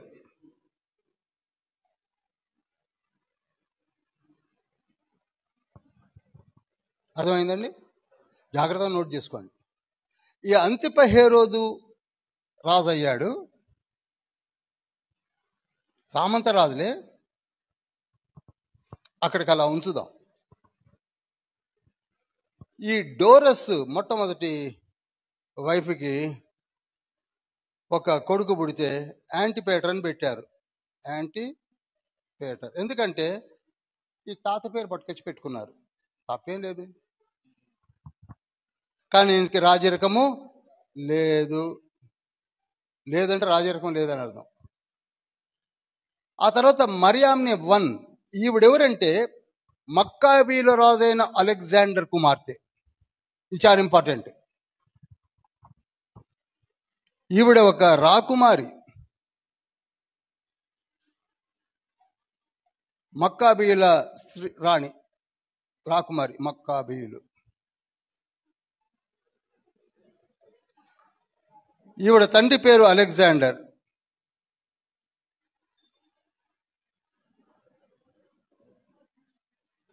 అర్థమైందండి? ఓకే. కనుక ఈమెకి ఇద్దరు పిల్లలు పుడితే ఒకతని పేరు అలెగ్జాండర్ అని పెట్టారు, ఇంకొకతని పేరు అరిస్టోబ్యూలస్.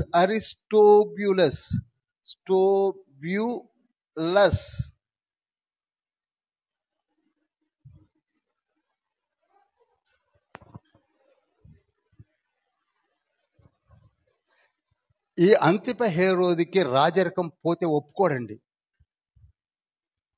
అందుకే యేసయ్యను చంపాలని చూసింది. ఈ అంతిప హేరోదు చేసుకోవడానికి రాకుమార్ని పెళ్లి చేసుకున్నాడే కానీ ఒకవేళ ఈ అలెగ్జాండర్ నా తర్వాత రాజు అవుతాడేమో అనే డౌట్ ఉండి ఈయన చంపించి పారేశాడు. మరియమ్నాను చంపించాడు, అలెగ్జాండర్ని చంపించాడు. ఎవరు? ఇంతవరకు అర్థమవుతుందండి అందరికీ? కనపడుతుందా? చంపించేశాడు.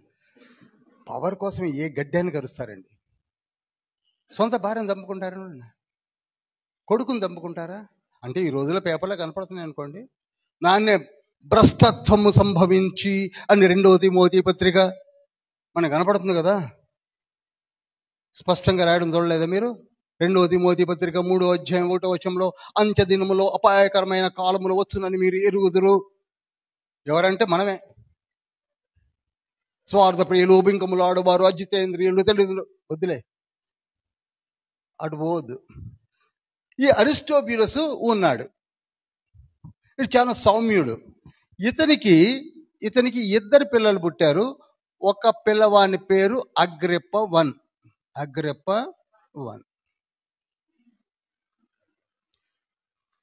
ఇక్కడ కూతురు పుట్టింది హేరోదియా. ఈవిడ గురించి మీకు పరిచయం అక్కర్లే, నటోరియస్ ఉమన్. ఈ అగ్రిప్ప 1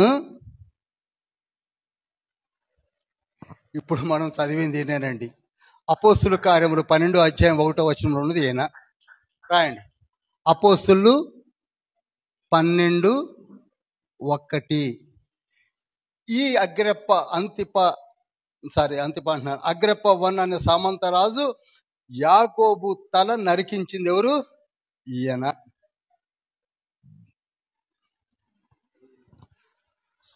అనగా అగ్రిప్ప హేరోదు అనేది టైటిల్, ట్యాగ్. ఇంత అర్థం అవ్వాలి మనకి. ఆ తర్వాత ఈ మరియామ్నే 2కి ఒక కొడుకు పుట్టాడు. అతని పేరు ఫిలిప్పు. నా పేరే ఫిలిప్పు.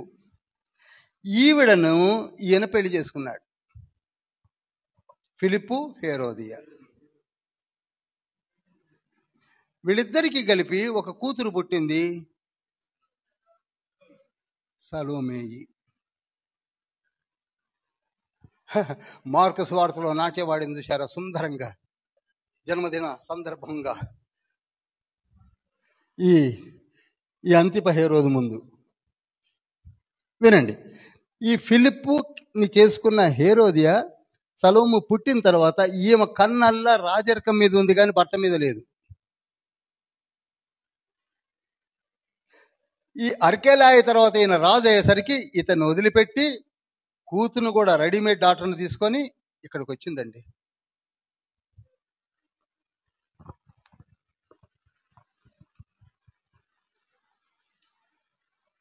అక్కడికి వచ్చి ఇక నేను మళ్ళీ చెప్పడం దీనికి మీకు బాగా తెలుసు. దాన్ని చూసింది ఎవరంటే బాప్తిస్మ ఇచ్చి యోహాను. ఏలియా యెజబెల్ ఎమ్మడి పడ్డట్టుగా Ahab your wife your queen is a notorious queen అని మొదలుపెట్టినట్టుగా బాప్తిస్మ ఇవ్వడం పరలోక రాజ్యము సమీపించినది, యేసయ్య వెనక వస్తున్నాడు అని చెప్తూ ఒక పక్కన హేరోదు నీవు సహోదరుడు భార్యను ఉంచుకున్నావు, హేరోదియా నీ భర్తను వదిలివేసి ఇక్కడికి వచ్చి పంచన చేరావు, మీరైనా మారు మనసు పొందండి, మీరు మారు మనసు పొందండి అనేసరికి వాడిద్దరు కలిసి ఏం చేశారు, నిన్ను అరెస్ట్ చేయమన్నారు. ఎప్పుడైనా సరే ఊరికే మీరు కూడా బయటికి పోయి మారు మనసు పొందమంటే మిమ్మల్ని అరెస్ట్ చేయమని ఇంకోసారి మైక్ ఇవ్వకండి అంటారు, పిలవకండి. ఆయన ఎవరండి, ఆ నంబర్ ఎవరు తీసుకొని ఎందుకండి ఊరికి పిలుస్తారు, మాట్లాడితే మారు మనసు అంటున్నాడు. మూసేశారు. ఎవరిని? బాప్తిస్మ ఇచ్చి యోహాను మూసివేయడము, యేసయ్య పరిచర్య ఆరంభం అవడం స్టార్ట్ అయింది. తండ్రి ఒక నాపితే ఇంకోటి లేపేస్తాడు, అందులో డౌటే లేదు. తండ్రి కార్యాలు ఎప్పుడు ఆగవు. ఆయనకి ఎంతవరకు ఉండాలో అంతవరకు డెడ్ లైన్ కొట్టాడు, ఆయన ఆపాడు, యేసయ్య దిగాడు. ఈ తర్వాత అంతిప హేరో దగ్గరికి హేరోదియా వచ్చింది. ఇక్కడ హేరోదియా ఏదో రాశానండి. ఎవరిని తీసుకొని? సలోమిని తీసుకొని. ఈ క్లియోపాత్రకు ఒక కొడుకు పుట్టాడు, ఇతని పేరు కూడా ఫిలిప్పు. నేను 2 అని పెట్టాను ఎందుకంటే మనకు అర్థం అవ్వాలి కదా.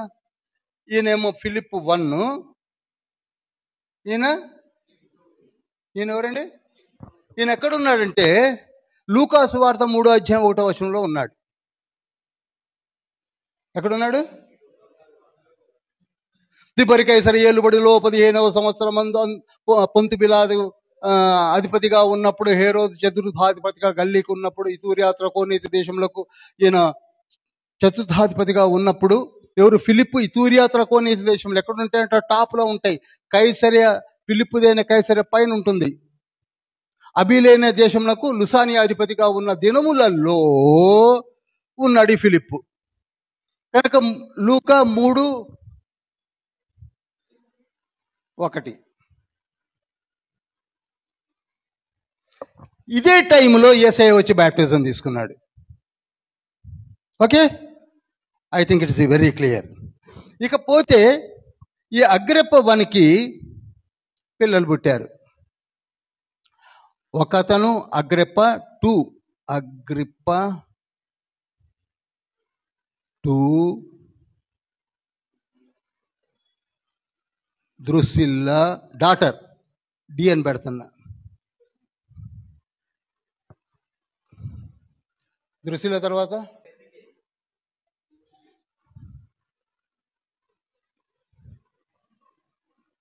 బెర్నికే, తర్వాత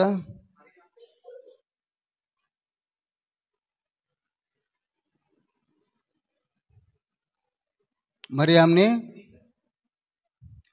నాకు తెలిసి మరియామ్ని అనే 3 కూడా చాలా వరకు పెట్టుకుంటున్నారు.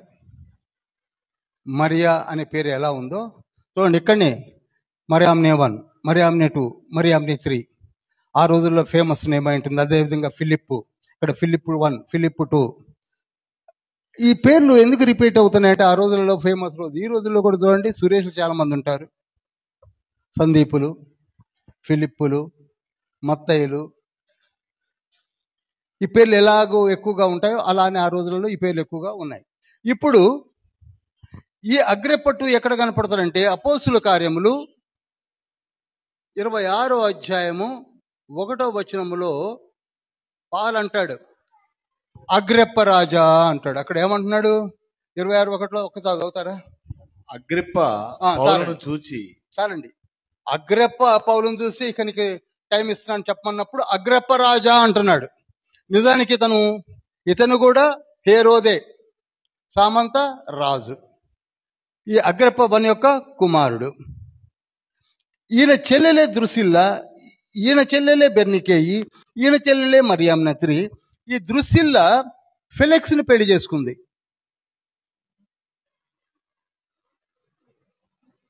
ఇది అపోస్తుల కార్యములు 24:24లో ఉంటుంది. అపోస్తుల కార్యములు 24:24లో ఫెలెక్సు ద్రుసిల్లాలు కలిసి కూర్చొని, ఇక నీవేం చెప్తావో చెప్పు మిస్టర్ పాల్ అన్నప్పుడు వీడిద్దరికీ చెప్తాడు. ఏమని చెప్తాడు? సువార్తే చెప్తాడు. ఇదిగో పరలోక రాజ్యము సమీపించున్నది, మీరు ఏదో గవర్నర్గా ఉన్నారని సంతోషించకండి, వన్ డే తీర్పు ఉన్నది, జాగ్రత్త. మళ్ళీ తీర్పే. పౌలుని కదిలిస్తే తీర్పు, సువార్త.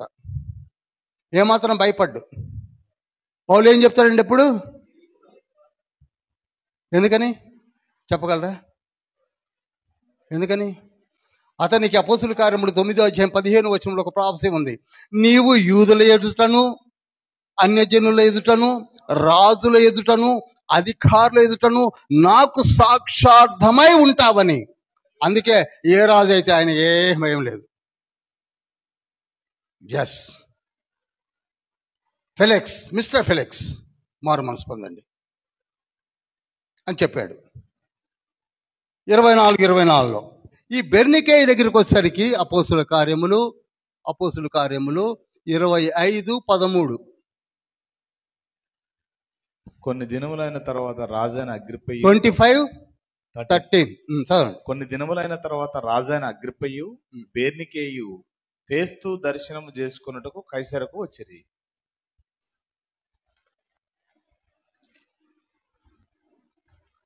ఈ ఫేస్తు మరి ఒక గవర్నర్, అది కైసరియాలోనే 4th జర్నీ అండి. ఇక పౌల్ని అరెస్ట్ చేశారు, కైసరిలో పారేశారు. ఫస్ట్ ఫెలెక్స్, తర్వాత ఫేస్తు. ఇక్కడనే ఉంటాడు ఫేస్తు, ఈయన గవర్నరే. అగ్రిప్ప టు బెర్నికేయి సిస్టర్ తోడు కలిసి కైసరికి వచ్చినప్పుడు పౌలు గారు మరలా మాట్లాడతాడు.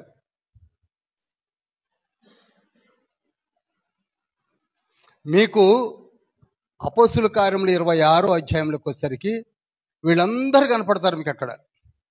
జాగ్రత్త చదవండి. అగ్రిప్ప 2 కనపడతాడు, బెర్నికేయి కనపడుతుంది, ఫేస్తు కనపడతాడు. అపోస్తుల కార్యములు 26:30-31.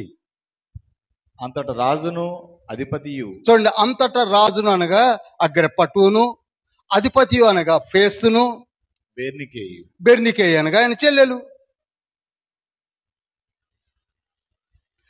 ఇతని యొక్క స్టేట్మెంట్ చూస్తే ఏమీ పెద్ద తప్పు కనపడట్లేదు కదా, వదిలేస్తే బాగుంటుంది అనుకుంటా అని ముగ్గురు మాట్లాడుకొని వదిలేస్తామంటారు. అప్పుడు ఆయన ఏమంటున్నాడు 31లో? ఈ మనుషుడు మరణముకైనను బంధములకైనను తగినదేమియూ చేయలేదని తమలో తాము మాట్లాడుకునేది. అందుకు అగ్రిప్ప, ఈ మనుషుడు కైసరు ఎదుట చెప్పుకొందునని అనని ఎడల ఇతన్ని విడుదల చేయవచ్చునని. అప్పుడు అగ్రిప్ప అంటున్నాడు, ఇతను ఏమి చెప్పనని అనుకుంటే పెట్టి పారేద్దాం, రిలీజ్ చేద్దాం అంటే ఆయన అంటున్నాడు, no no no no no, నేను ఖచ్చితంగా రోమ్కి వెళ్తాను. అప్పుడు ఎవరండి చక్రవర్తి? నీరో అనగా 5వ రాజు మన లెక్కలో. ఔగస్తు, తెబరి, కలిగుల, క్లౌదియా, నీరో. 26వ అధ్యాయంలో ఆ నీరో చక్రవర్తితో అపోస్తుల కార్యములు ఎండ్ అవుతాయి. హల్లెలూయా, హల్లెలూయా. ఇది మీరు జాగ్రత్తగా ఒక్కసారైనా దాని ముఖం చూడండి, ఫోటో తీసుకొని ఒక్కసారన్నా, ఎప్పుడన్నా ఒక్కసారి చూస్తూ ఉండండి. లేకపోతే ఇప్పుడు ఈ రోజులో నేను విన్నా ఒకసారి పెద్ద మెసేజ్, ఇది హేరోదు రాజు చేతిలో 2వ అధ్యాయంలో తప్పిపోయాడని హేరోదు మనసులో పెట్టుకోనట, యేసే సిలువు దగ్గరకు వచ్చినప్పుడు జ్ఞాపకం చేసుకొని ఆయన ఎవరు ఈయనెవరు తెలియదు, జ్ఞాపకం పెట్టుకొని మళ్ళా ఏదో చేయబోయాడట. చదవండి, తప్పేం లేదు పాపం, వాళ్ళని ఏం అంటలేదు నేను. ఆయన హేరోద్ అంటే అన్ని హేరోదులు అనుకో. ఇప్పుడు 12వ అధ్యాయం 1వ వచనంలో కూడా ఆయన హేరోద్ అంటే ఆయననేమో అనుకుంటాం మనం. ఏమో ఉన్నాడేమో, మనకేం తెలుసు? మనకు అంత దూరం ఎందుకు ఆలోచిస్తాం? నీవు బోధించేప్పుడు ఈ కమాండ్ లేకపోతే పప్పులో కాలు పడితే మంచి స్కాలర్స్ ఉన్నారు. మనం ఏది చెప్పినా స్కాలర్స్ ఉంటారన్న సంగతిని మర్చిపోవద్దు. Verify the history and read the Bible well. ఇప్పుడు చదువుదామండి. 12వ అధ్యాయం 1వ వచనం, 1, 2. దాదాపు అదే కాలం మందు రాజైన హేరోదు సంగపు వారిలో కొందరిని బాధ పెట్టుటకు బలాత్కారముగా పట్టుకొని యోహాను సహోదరుడైన యాకోబును ఖడ్గముతో చంపించెను. ఇది యూదులకు ఇష్టమైన కార్యమని తెలుసుకొని పేతురును కూడా పట్టుకొనెను. ఆ దినములు పులియని రొట్టెల పండుగ దినములు. చాలండి. ఒకరిని చంపేశాడు, ఆ తరువాత పేతురును కూడా అరెస్ట్ చేశాడు, పేతురును చంపేద్దామని. పోతే కార్యం ఏమైపోయిందంటే పేతురును చంపుదామంటే పస్కా పండుగ అడ్డం వచ్చింది. పస్కా పండుగ దినములలో ఈ వధను దాన్ని యూదులు ఒప్పుకోరు.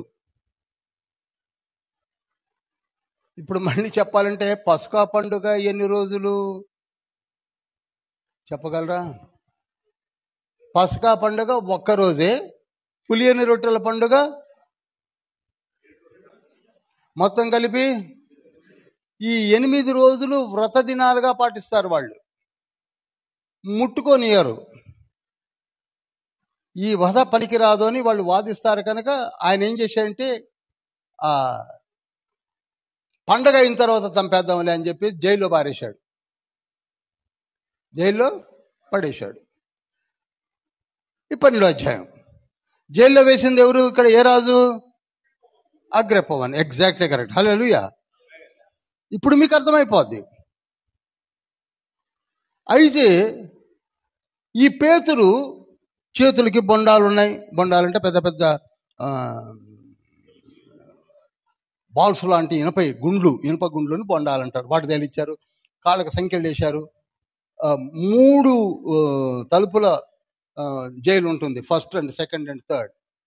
లోపల వేశారు, హైలీ సెక్యూర్డ్ ప్లేస్లో వేశారు, ఎందుకంటే అతను చంపాలని. అప్పుడు ఈయన నిద్రపోతున్నాడని ఉంది. చూడండి మీరు 6వ వచనము. హేరోదు అతనిని వెలుపలికి తీసుకొని రావలసి ఉండగా ఆ రాత్రియే పేతురు 2 సంఖ్యలతో బంధింపబడి 2 సైనికుల మధ్య నిద్రించుచుండెను. అది ఎందుకని నిద్రిస్తున్నాడు నేను అనేక మార్లు చెప్పాను.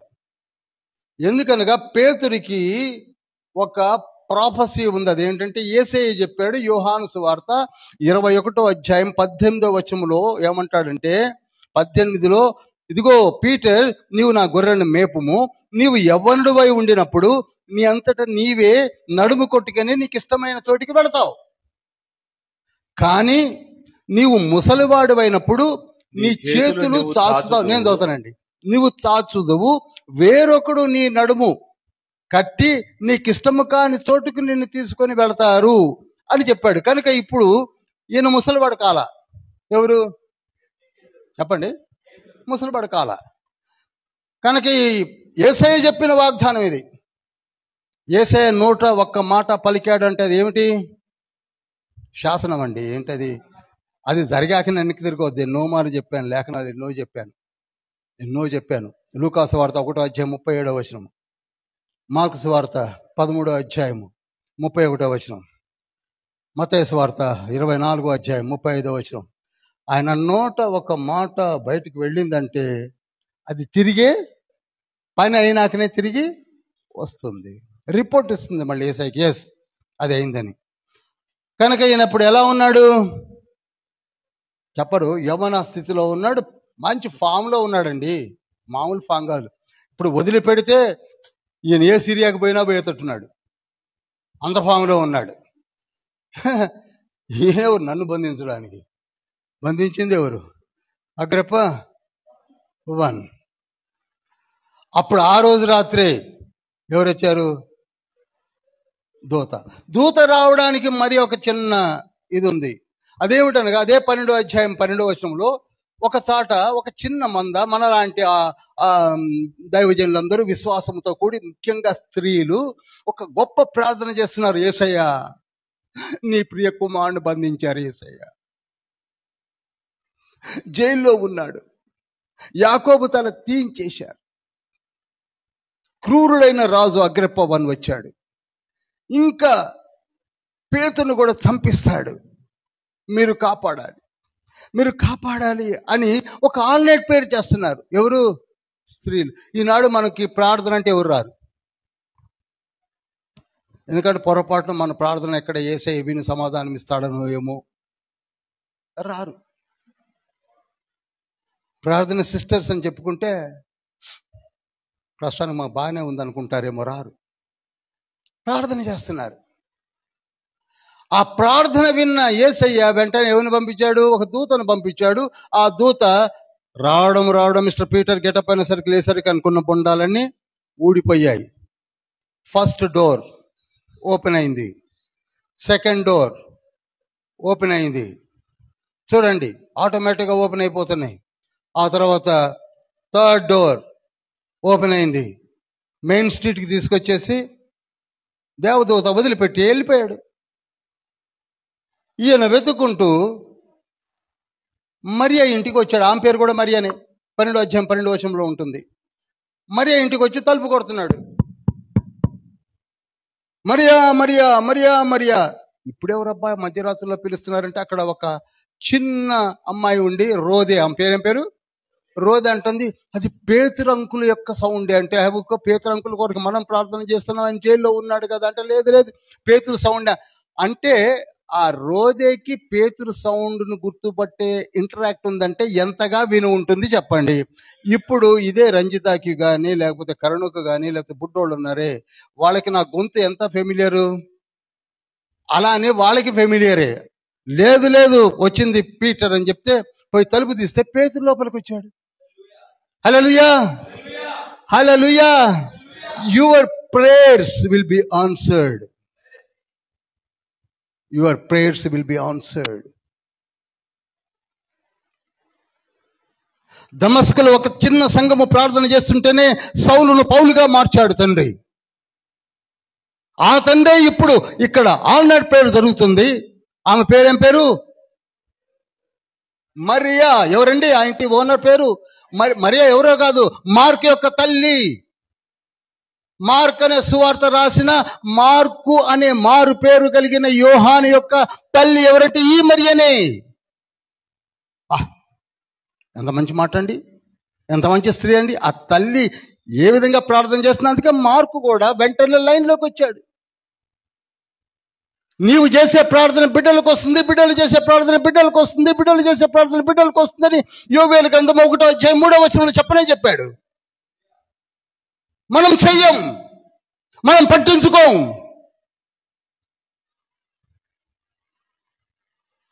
మార్కు మారడానికి కారణం మరియా.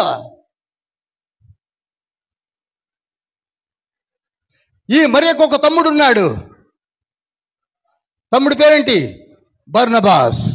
రాయండి ఎంత లింక్ ఉందో. బర్నబాస్ ఒక దైవజనుడు, మరి ఒక దైవజనురాలు. అందుకే సమీప జ్ఞాతి అయిన మార్కు అని ఉంటుంది. కొలసీ పత్రిక 4వ అధ్యాయం 10వ వచనంలో చదువుతారా? కొలసీ 4:10 నోట్ చేయండి.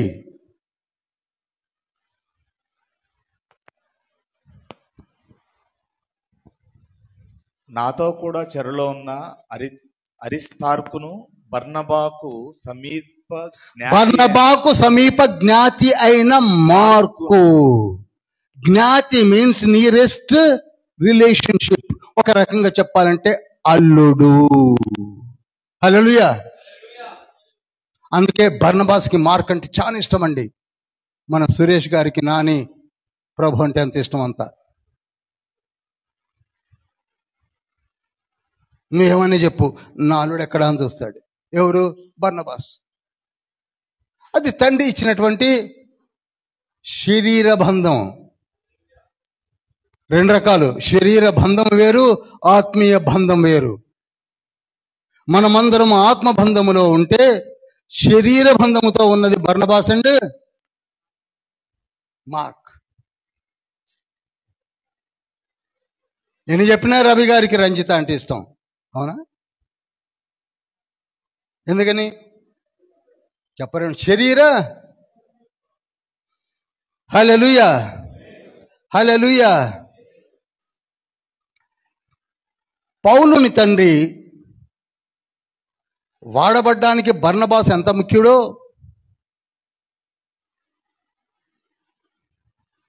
ముందు ముందు మనం ధ్యానించబోతున్నాం. అదేవిధంగా మన మధ్యలో కూడా ఉన్న దైవజనులకు ఒక మంచి ఫ్రెండ్ ఉంటాడు, మీకు తెలుసు. ఆ ఫ్రెండ్ని వదిలిపెట్టకండి.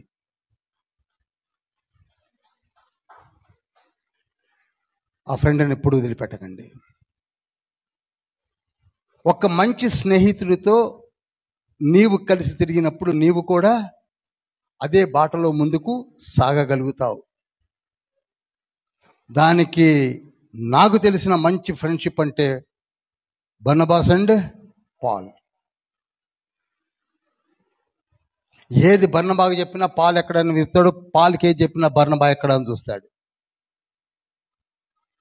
మన దగ్గర మన ఫ్రెండ్ పక్కకు పోవడం వల్ల వాడు వెధవ, వాడు మొత్తం నేనే నేర్పానంటాడు, ఈయనకే రాదు.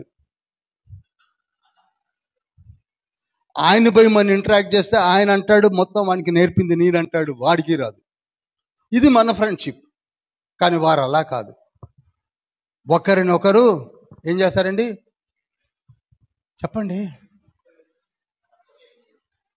ఫిలిప్పీ పత్రిక 2వ అధ్యాయము 3వ వచనం. కక్ష చేతనైనను వృధాతిశయతనైనను ఏమీ చేయక వినయమైన మనస్సు గలవారై ఒకరినొకడు తనకంటే యోగ్యుడని ఎంచుచు. ఇది చాలా మంచిగా, ఎంత పవర్గా చెప్పాలి సార్.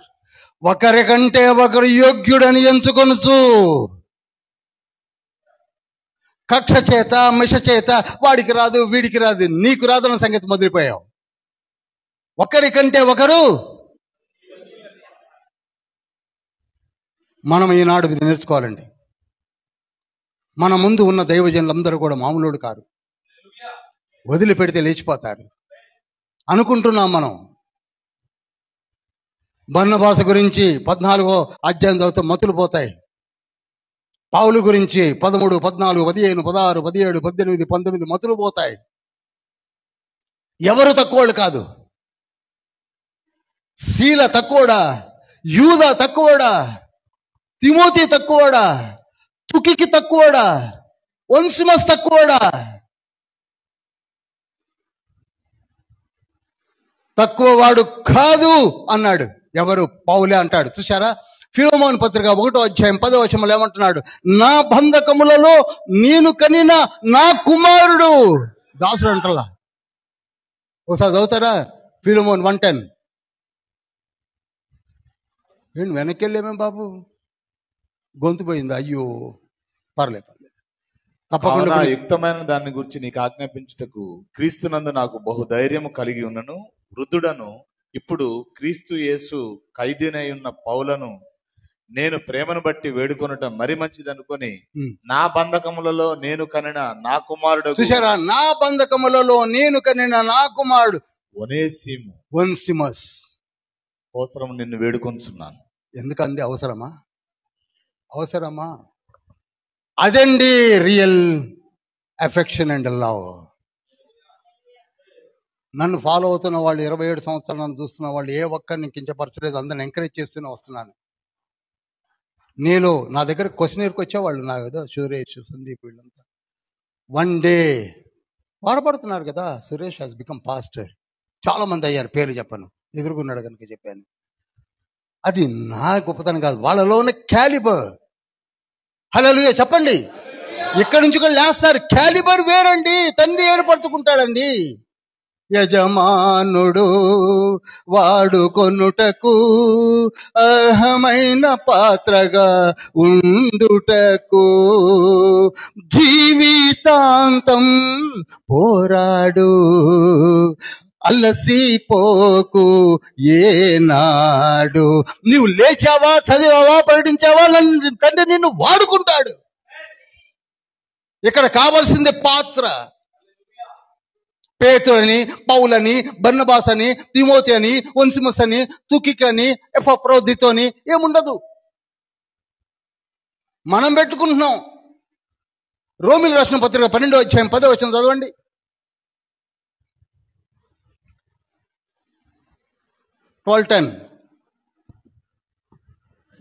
సహోదర ప్రేమ విషయములో ఒకని యందొకడు అనురాగం గలవారై. చూడండి, సహోదర ప్రేమ విషయములో ఒకరి యందొకరు అనురాగము కలవారై, ఘనత విషయములో ఒకరి కంటే మరి ఒకరు గొప్పగా ఎంచుకొనుడి. ఎంచుకుంటున్నావా?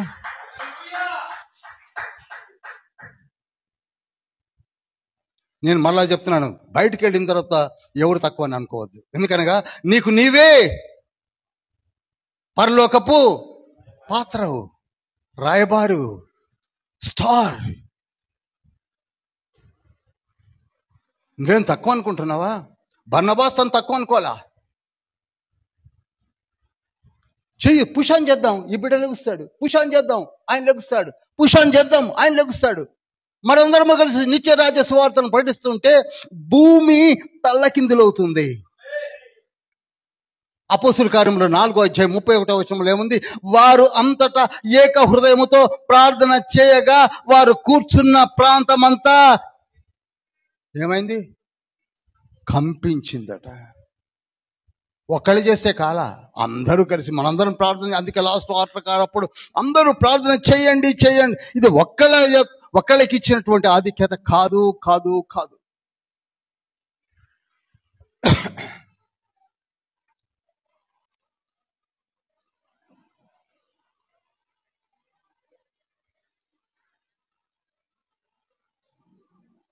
ఇప్పుడు 13వ అధ్యాయంలోనికి వస్తున్నాను. ఒక సంఘము ప్రార్థన చేస్తుంటే పేతురు రక్షించబడ్డాడు. పేతురు బయటకు వచ్చిన తర్వాత సంఘ పరిచర్య అద్భుతంగా, విస్తృతంగా ఆ చుట్టుపక్కల ప్రాంతములలో నడుస్తూ ఉన్నది.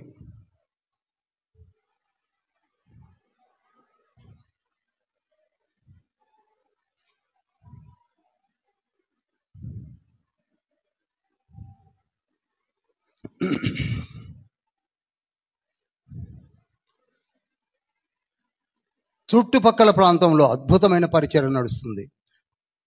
నేను కొన్ని పేర్లు చెప్తాను, నోట్ చేయండి. పేతురు యెరూషలేము చుట్టుపక్కల ప్రాంతములలో విస్తృతంగా పరిచర్య చేశాడు. పీటర్.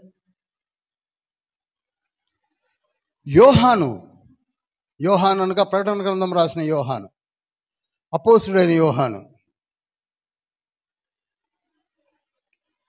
టర్కీ కింద భాగమైన ఎఫెస్ ప్రాంతంలో అద్భుతమైన పరిచర్య చేశాడు చనిపోయేంత వరకు కూడా. టర్కీ కింద భాగమైన ఎఫెస్, అతనికి ఎఫెస్ అనేది లాస్ట్ డేస్లో రెసిడెంట్ టౌన్షిప్గా వాడబడ్డాయి. ఇక పౌలు గారి గురించి నేను చెప్పవలసిన అవసరమే లేదు. పౌలు గారి పరిచర్య ఇటు యెరూషలేము మొదలుపెట్టి అటు రోము వరకు సుడిగాలిలాగా తిరిగాడు. మధ్య ఆసియా ప్రాంతం అంతా, టర్కీ ఏంటి, గ్రీస్ ఏంటి, ఇటలీ ఏంటి, సిరియా ఏంటి, అంత్యోక ఏమిటి, అన్ని తిరిగాడు. థామస్ ఇండియాకు వచ్చాడు, మీకు తెలుసు. తర్వాత జబదయి కుమారుడైనటువంటి యాకోబు, ఇందాకనే అగ్రపరాజు చంపించాడు చూసారా, యాకోబు, జబదయి కుమారుడైన యాకోబు. ఆయన యెరూషలేము ప్రాంతంలో అద్భుతమైన పరిచర్య చేస్తుంటేనే పట్టుకొని అగ్రపవన్ తీసుకొచ్చి చంపించింది. గొప్ప పరిచర్య చేస్తున్నాడు యెరూషలేం ప్రాంతంలో. పీటర్ ఏమో చుట్టుపక్కల ప్రాంతానికి వెళితే యెరూషలేంలో స్టాండర్డ్గా పరిచర్య చేసింది ఎవరండి? యాకోబు. అందుకే యాకోబుని పట్టుకున్నాడు.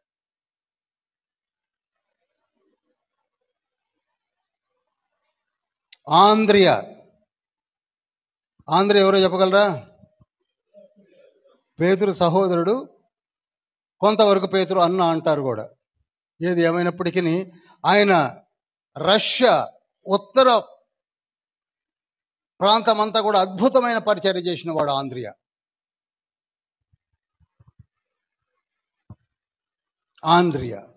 ఆండ్రూస్ రష్యా ప్రాంతము, గోగు మాగోగు టర్కీ పై ప్రాంతం అంతా కూడా ఎవరు చేశారండి? మళ్ళీ ఎప్పుడు అడుగుతానండి నేను. ఫిలిప్పు అంటే సువార్తికుడైన ఫిలిప్పు ఉన్నాడు, అపోస్తుడైన ఫిలిప్పు ఉన్నాడు. అపోస్తుడైన ఫిలిప్పు టర్కీ ప్రాంతము, మధ్య ఆసియా ప్రాంతంలో కూడా గొప్ప పరిచర్య చేశాడు. ఒకవైపు రోమ్ సైడ్ గ్రీకుల వైపు, కొరింథీ వైపు పౌలు గారు ఉంటే ఈయన ఇక్కడ ఉండేవాడు.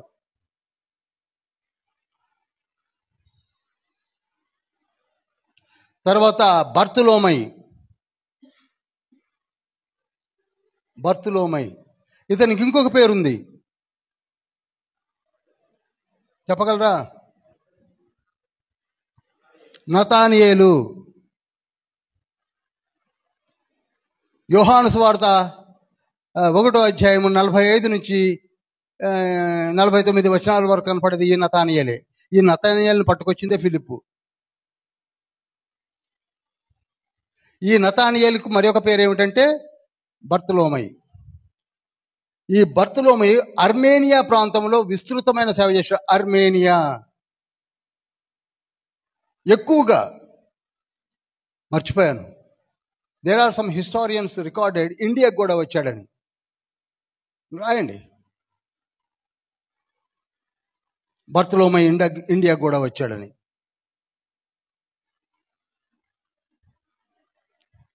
మత్తయి మీకు ఐడియా ఉంది కదా, సుంకరి అని మత్తయి సువార్త రాసినవాడు, హీబ్రూ లాంగ్వేజ్లో దిట్ట.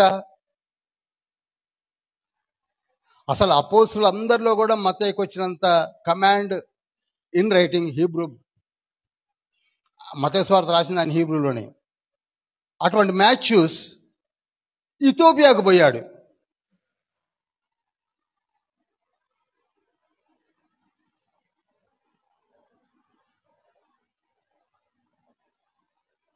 అల్ఫై కుమారుడైన యాకోబు,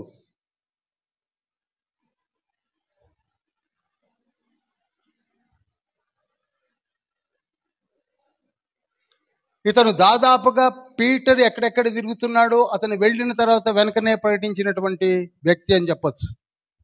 ఆయన వెళ్ళిన తర్వాత వెనకనే వెళ్ళి ఈయన కూడా మరలా రెండో మారు రీట్రేట్ చేస్తుండేవాడు. ఎవరు? అల్ఫై కుమారుడైన యాకోబు, ఇజ్రాయెల్ దేశం అంతటా. తర్వాత తద్దయి అని మారు పేరు కలిగిన లెబ్బై ఒకడు ఉన్నాడు. ఐడియా ఉందనుకుంటా మీకు. తద్దయి అని నోట్ చేయండి. తద్దయి ఈయన ఇరాన్ ప్రాంతంలో ఎక్కువ సేవ చేశాడండి. ఇరాన్ అంటే చెప్పాలి, ఆ రోజులలో ఏలాము దేశము. ఏలాము దేశం అనగా మాదీయ పారసీకుల రాజ్యము. ఒకప్పుడు అక్కడ సేవ బాగా చేసింది ఎవరంటే అపోస్తులుడు. అద్భుతమైన సేవ చేశాడు.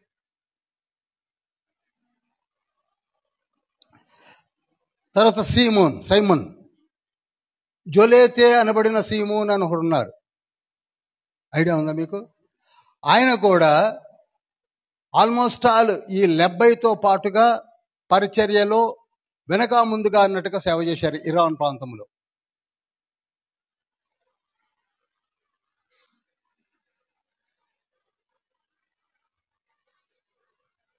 ఇంత గొప్ప పరిచర్య తండ్రి పాత్రలను లేవనెత్తి వాడుకుంటున్నాడు. మరి మన పరిచర్య ఎక్కడ ఆగింది? నేను చిన్న పాత్రను చిన్న పిసుకను వాడబడుతున్నాను కదా. నాకు తెలిసి ఇక్కడ ఉన్న వారందరూ కూడా అద్భుతంగా ప్రకటించగలరు, బోధించగలరు. నాకు రిపోర్ట్స్ కూడా వస్తూ ఉంటాయి. సానబట్టడానికి ప్లాట్ఫామ్ని ఏర్పాటు చేసుకున్నాం. ఆషామాషిగా కాదండి. One should have a platform, a slot to develop his calibre. అందుకు తండ్రి నడిపింపు చేసి ఈ సంఘంలో ఒక శుక్రవారం నాడు మీరు చెప్పండి, మేము వింటాం. ఇది బోధ. మీరు చెప్పండి, ఎవరైనా పర్వాలేదు, అందరం కూడా ఆ రక్తంలో కడగబడిన వారమే, మేము వింటాం. అప్పుడు ఏమవుతుంది? అందరము కూడా బోధించడం మొదలు పెడతారు. ఇప్పుడు 7 సువార్తికులలో ఒకడంటే సరే నికలాయితీ మరి జ్ఞానం ఎక్కువై పక్క జరిగిపోయాడు, కానీ తక్కిన 6 అద్భుతంగా వాడబడ్డారు కదా. మరి మన దగ్గర కూడా అదే అద్భుతంగా వాడబడాలి కదా. ఇందులో ఎవరు తక్కువ ఎవరు ఎక్కువ ఏమి లేదు. ఒకరు ఒక్కొక్క అంశాన్ని బోధిస్తారు. పోతే చెప్పే దాని మీద కమాండ్ మనకు కావాలి. తెలవకుండగా చెప్పేసేసి అయోమయంలో పడేసే కంటే చదివిన దాన్ని నీవు కన్ఫర్మ్ చేసుకొని బాగా చదివి చదివి చదివి నీవు ప్రకటించడం మొదలుపెట్టినప్పుడు నీకు తోడు ఎవరు వస్తున్నారు? ఇప్పుడు పరిశుద్ధాత్మ తండ్రి. చెప్పండి, నీకు తోడు ఎవరు వస్తున్నారు? పరిశుద్ధాత్మ తండ్రి. ఈనాడు అంత రాజుల మధ్యలోనికి పరిగెత్తిపోయి చెప్పినటువంటి ఎవరికి ఉంటుందండి? గవర్నర్ ముందు మిస్టర్ ఫిలెక్స్, ఓ దృశ్యిల్లా అని ఎవరు చెప్పగలరు? ఆత్మ నడిపింపు, ఆత్మ తండ్రి ఉన్నప్పుడు చెప్పేస్తారు. కనుక మనం లేవాలండి. నేనంటాను, ఈ అపోస్తుల కార్యములు అయ్యే లోపల, మొదటే చెప్పాను, అపోస్తుల కార్యములు అయ్యే లోపల ఎవరైనాను ప్రకటించకుండా అలానే ఉంటే ఎందుకండి ఇంకా Bible study? Men may come and men may go అనే పాట పాడుకున్నట్టే ఉంటుంది. లేవాలి. స్త్రీలు సైతము లేచిరి. సువార్త ప్రకటన జరుగుతూనే ఉంది. 120 persons number of women fellowship లేచింది. మనము ఈరోజు మనకున్న తక్కువ పరిజ్ఞానముతో వాళ్ళు పనికిరారు, వీళ్ళు పనికిరారు, వాళ్ళు పనికిరారు, వీళ్ళు పనికిరారు అని చెప్పుకుంటూనే ఉన్నాం. Who is Kathryn Kuhlman? ఒకసారి చూడండి.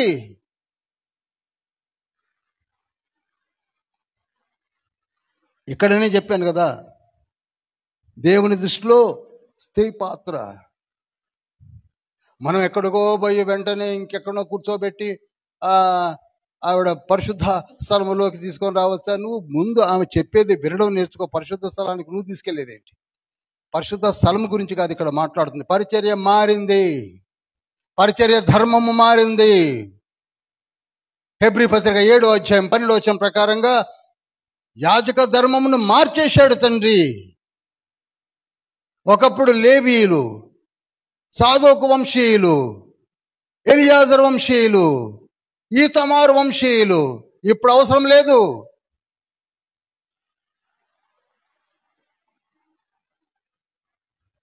ఇప్పుడు ఇజ్రాయెల్ దేశానికి మీరు పోతే ఒక బ్లూ ప్రింట్ పట్టుకొని, అవునన్నా మనము ఫౌండేషన్ వేస్తాం, బాగానే ఉంది, మరి దానికి మనకి లేవీయుడు కావాలి కదా. ఆ లేవీడైనా సాదోకు వంశీయుడైన లేవీయుడు కావాలి. ఇప్పుడు ఎక్కడ దొరకాలి? చదివితే మీకు అర్థమవుతుంది. బ్రెయిన్ వాష్ అవుతుంది అక్కడ. వాళ్ళు అక్కడ ఆర్థడాక్స్ కదా, వేరేవాడిని పెడదాం. నో సాదోక్, అది హెచ్కేల్ రికార్డ్ చేశాడు కనుక.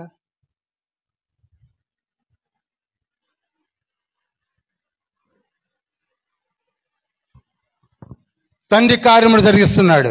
ఖచ్చితంగా గుడి కట్టబడుతుంది. సాదోకు వంశీయుడైన లేవీయుడు దొరుకుతాడు. ఆ రెడ్ హీఫర్ని తెస్తారు, బలి ఇస్తారు. అద్భుతమైన ప్రక్రియ స్టార్ట్ అవుతుంది.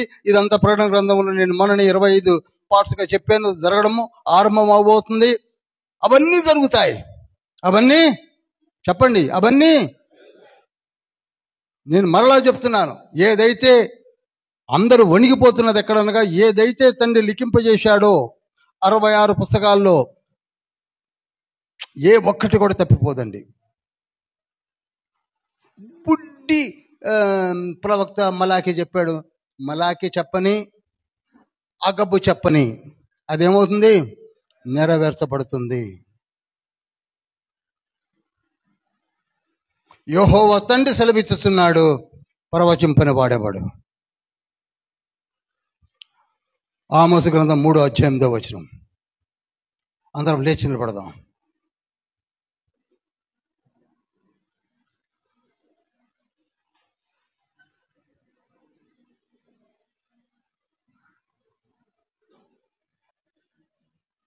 రెండు చేతులు పైకెత్తుదాం. హల్లెలూయా, హల్లెలూయా, హల్లెలూయా. తలబడిపోయారు అందరూ. హల్లెలూయా. రెస్పాండ్ అవ్వండి ప్లీజ్, ప్లీజ్, ప్లీజ్. 1.5 hours నేను నిలబడి చెప్పాను కదా.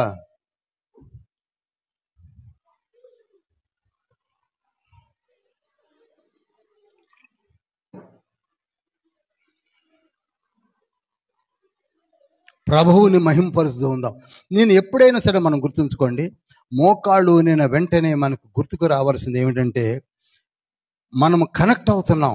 మీరు సెల్ ఫోన్ చేతిలోకి తీసుకున్నప్పుడు మీకేం గుర్తుకొస్తుంది? నీవు కనెక్ట్ అయి ఉన్నావు టీవీ టవర్కి, నీ సిగ్నల్ పర్ఫెక్ట్గా ఉంది, నీవు డయల్ చేసి మాట్లాడవచ్చు అని. అదేవిధంగా 2 చేతులు పైకెత్తి మనం నిలబడ్డప్పుడు తండ్రితో మనము మాట్లాడడానికి సిద్ధంగా ఉన్నామని. హల్లెలూయా. మన మాటలు వినటానికి తండ్రి కూడా సిద్ధంగా ఉన్నాడు. ఇప్పుడు దాకా చూడండి, పేతురును బయటకు తేవడానికి తండ్రి ఆ ప్రార్థన వినే కదా. ఆది అపోస్తలుని జైల్లో వేసినప్పుడు వారిని బయటికి తీసుకొని వచ్చిన దూత తండ్రి ఆ ప్రార్థన ఆలకించే కదా. ఇప్పుడు మన నోరు తెలిసి, ప్రభువా నన్ను నీవు నీ పాత్రగా మలుచుకో, ఐహిక విచారాల చేత నేను కొంచెము తడబడుతున్నాను, ఎస్, కానీ మీరు నన్ను వాడుకోవడం మొదలు పెడితే అద్భుతమైన రీతిలో నేను వాడబడతాను. అలనాడు ఆది అపోస్తలులు ఇందాకనే ధ్యానించాం, ప్రపంచమంతటా నలుమూలలా తిరిగారు. సువార్తికులు, ఇవాంజలిస్టులు. అలానే ఈనాడు కూడా జరిగించడం మీకు ఇష్టమై ఉన్నదని మీరే చెప్పారుగా యేసయ్య. మాలో దూర ప్రాంతంలో నుంచి మా మధ్యలోనికి వచ్చిన దైవజనులు ఉన్నారు, మీరు ఏర్పరచుకున్న పాత్రలు ఉన్నారు రండి. హల్లెలూయా, హల్లెలూయా. ఈ పాత్రలు ఒకరిని ఒకరు యోగ్యుడని ఎంచి, మీ బిడ్డగా ఎంచి, మా రక్షణ మీరే అనుగ్రహించారని, వారికి కూడా గిఫ్ట్స్నిచ్చి వాడుకుంటారని తెలుసుకున్నాము తండ్రి. అలనాడు కలిసికట్టుగా సేవ చేశారు ఆది అపోస్తలులు, సువార్తికులు, లేవబడినటువంటి ప్రతి ఒక్కరూ కూడా. ఈనాడు మాలో ఐక్యత కావాలి తండ్రి. ఐక్యత లోపించిపోయినది. ఎవరిపైతే వారిపైన బురద చల్లుకుంటున్నారు, విశ్వాసమును పోగొట్టుకుంటున్నారు. సహోదరుల మధ్య ఐక్యత లేనే లేదు. ఎందుకనగా మీకు దూరంగా మేము వెళ్ళిపోతున్నామేమో. మమ్మల్ని అందరినీ కట్టండి ప్రభువా, మమ్మల్ని అందరినీ కట్టండి ప్రభువా. మాకు కావలసింది ఒక్కరిని రక్షించాలని ఒక వాంఛ కావాలి మాకు, ప్రతి ఒక్కరిని రక్షించాలని. Go and preach the gospel అని మీరు చెప్పిన మాటలను మేము మనసును పెట్టుకొని బయలుదేరతాము తండ్రి. ఆత్మలందు వాంఛ లేక సోమరులై కాలము వ్యర్థపరచు వారానాడు చింతతోడ నిల్తురు. ఈనాడు నీకు ఇచ్చినటువంటి తలాంత్ మామూలు కాదు ప్రియ సహోదరుడా, సహోదరి. నీలో అద్భుతమైనటువంటి జ్ఞానం ఉన్నది, నీలో అద్భుతమైనటువంటి మెమరీ ఉన్నది. నిన్ను తండ్రి వాడుకోబోతున్నాడు. తండ్రికి కావాల్సింది నీవు నేనే.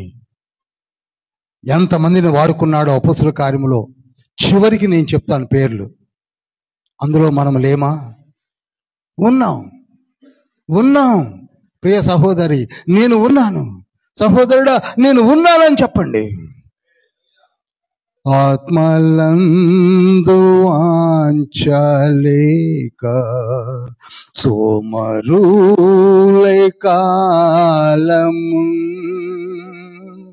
వ్యర్థపరచువారానాడు చింతతోడ నిల్తురు.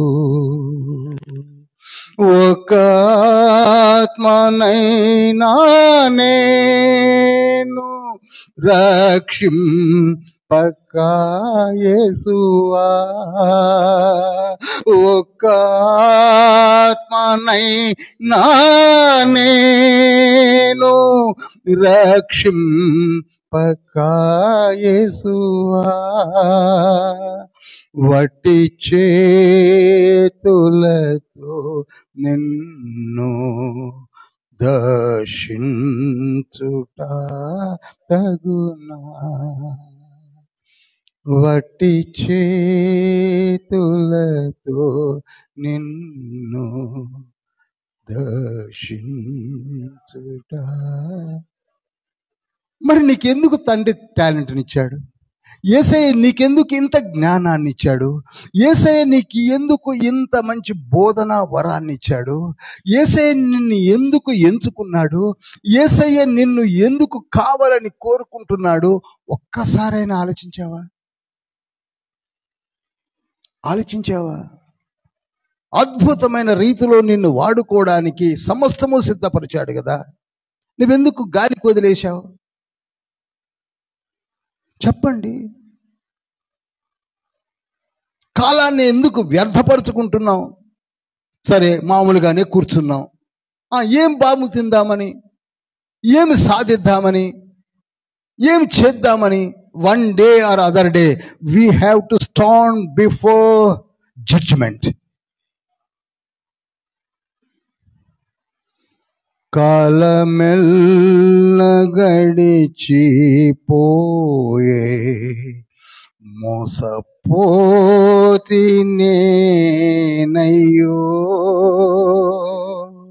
ఇప్పటికే బాధపడుతున్నాం, కాలం గడిచిపోతుంది.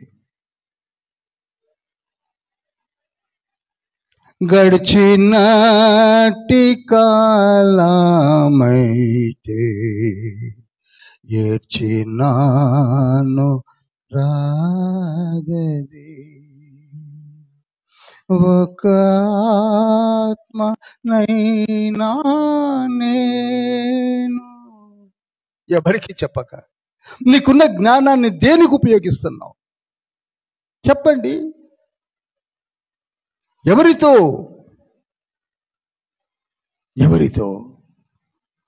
ఏం చెప్తున్నావు? అలనాడు అపోస్తలులు, సువార్తికులు ప్రతి ఒక్కరికి చెప్తూ వెళుతున్నారు. ఇథియోపియాకు పరిగెత్తాడు మాథ్యూస్, ఇరాన్కు పరిగెత్తారు. ఆంధ్రియా కమ్యూనిస్టు దేవుడే లేడని చెప్పుకునే ప్రాంతాలకు వెళ్ళిపోయాడు. గోగు ప్రాంతాలకు వెళ్ళిపోయాడు ఆండ్రూస్. ఒకప్పుడు యేసయ్య మీరే అన్నారుగా, ఇదిగో నన్ను వెంబడించండి మిస్టర్ ఆండ్రూస్ అండ్ పీటర్, మనుషులను పట్టు జాలరుగా నేను మార్చేదని చెప్పిన వాగ్దానం నెరవేర్చబడిందా లేదా? మరి మనల్ని కూడా వాడుకుంటాడా? వాడుకోడా తండ్రి? కనుక లేద్దాం, లెట్ us get up, లేద్దాం, ఒక స్ఫూర్తితో లేద్దాం, తక్కినేని పక్కకుంచుదాం. మహోన్నతుడా, పరిశుద్ధుడా, పరలోకపు తండ్రి, మీ బిడ్డలుగా మమ్మల్ని లేవనెత్తండి. మీరే మమ్మల్ని ఏర్పరచుకున్నారు, జ్ఞానాన్ని ఇచ్చారు, ఊపిరినిచ్చారు, రక్షణ ఇచ్చారు, రక్తంని చిందించారు.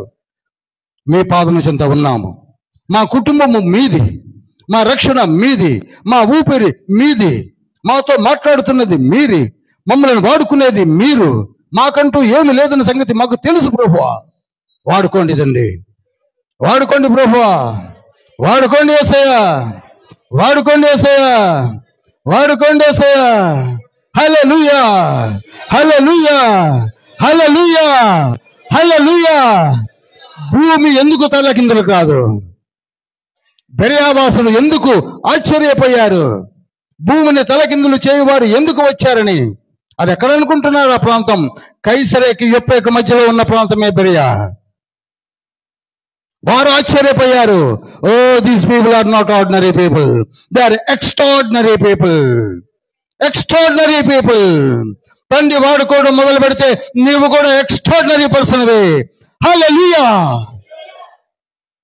నన్ను కూడా వాడుకో యేసయ్యా, నన్ను కూడా వాడుకో యేసయ్యా. ధైర్యాన్ని ఇవ్వండి, మేము కూడా వాడబడతాము. మిక్కిలి ప్రేమ కనికరం కలిగిన మహోన్నతుడ పరిశుద్ధుడ పరలోకపు తండ్రి, మమ్మల్ని దీవించి ఆశీర్వదించి అపోస్తుల కార్యములు 5వ భాగముగా మీ బంగారు పాదం చెందుకు వచ్చాం. దీవించండి. మీరు సెలెక్ట్ చేసుకున్నారా, జగతి పునాది వేయబడకమునిపే మమ్మల్ని సెలెక్ట్ చేసుకున్నారు కనుకనే మీ ఊహా ప్రపంచములో మేము ఉన్నాము కనుకనే వచ్చి ఉన్నాం. మాకు నేర్పండి ప్రభువా, మాకు నేర్పండి యేసయ్య. ఆత్మదేవ ప్రార్థన నేర్పండి, చదవడం నేర్పండి, బోధించడం నేర్పండి, సహోదర ప్రేమను నేర్పండి. అందరము కలిసి ప్రకటిస్తాము, అందరము కలిసి చేస్తేనే దాన్ని పరిచర్య అంటారు. అన్ని అవయములు కలిస్తేనే పరిచర్య భారమును మోయట జరుగుతుందని 1 కొరింథీ పత్రిక 12:13 నుంచి మీరు పలికిన మాటలను మేము జ్ఞాపకం చేసుకుంటున్నాం యేసయ్య. మీ చేతిలోని అవయవము మేమందరము కలిసి మీ యొక్క స్వారూప్యంలోనికి మలచబడాలి. ఏ ఒక్క అంగము పని చేయకపోయినప్పటికీ కార్యములు జరగవని చెప్పిన తండ్రి, మమ్మల్ని వాడుకోండి. అందరూ కూడా నోరార పలకండి, మమ్మల్ని వాడుకోండి. యేసయ్యా నన్ను వాడుకో, యేసయ్యా నన్ను వాడుకో, యేసయ్యా నన్ను వాడుకో. ఈ చిన్ని ప్రార్థన మీ బంగారు పాదం చెంతకు చేర్చుకోనమని యేసయ్య ప్రశస్త నామములో అతి వినయంతో వేడుకుంటున్నాం పరమ తండ్రి, ఆమెన్. పరలోకమందున్న మా తండ్రి, నీ నామం పరిశుద్ధపరచబడును గాక, నీ రాజ్యము వచ్చును గాక, నీ చిత్తం పరలోకమందు నెరవేర్చబడినట్లు భూమి యందును నెరవేర్చబడును గాక.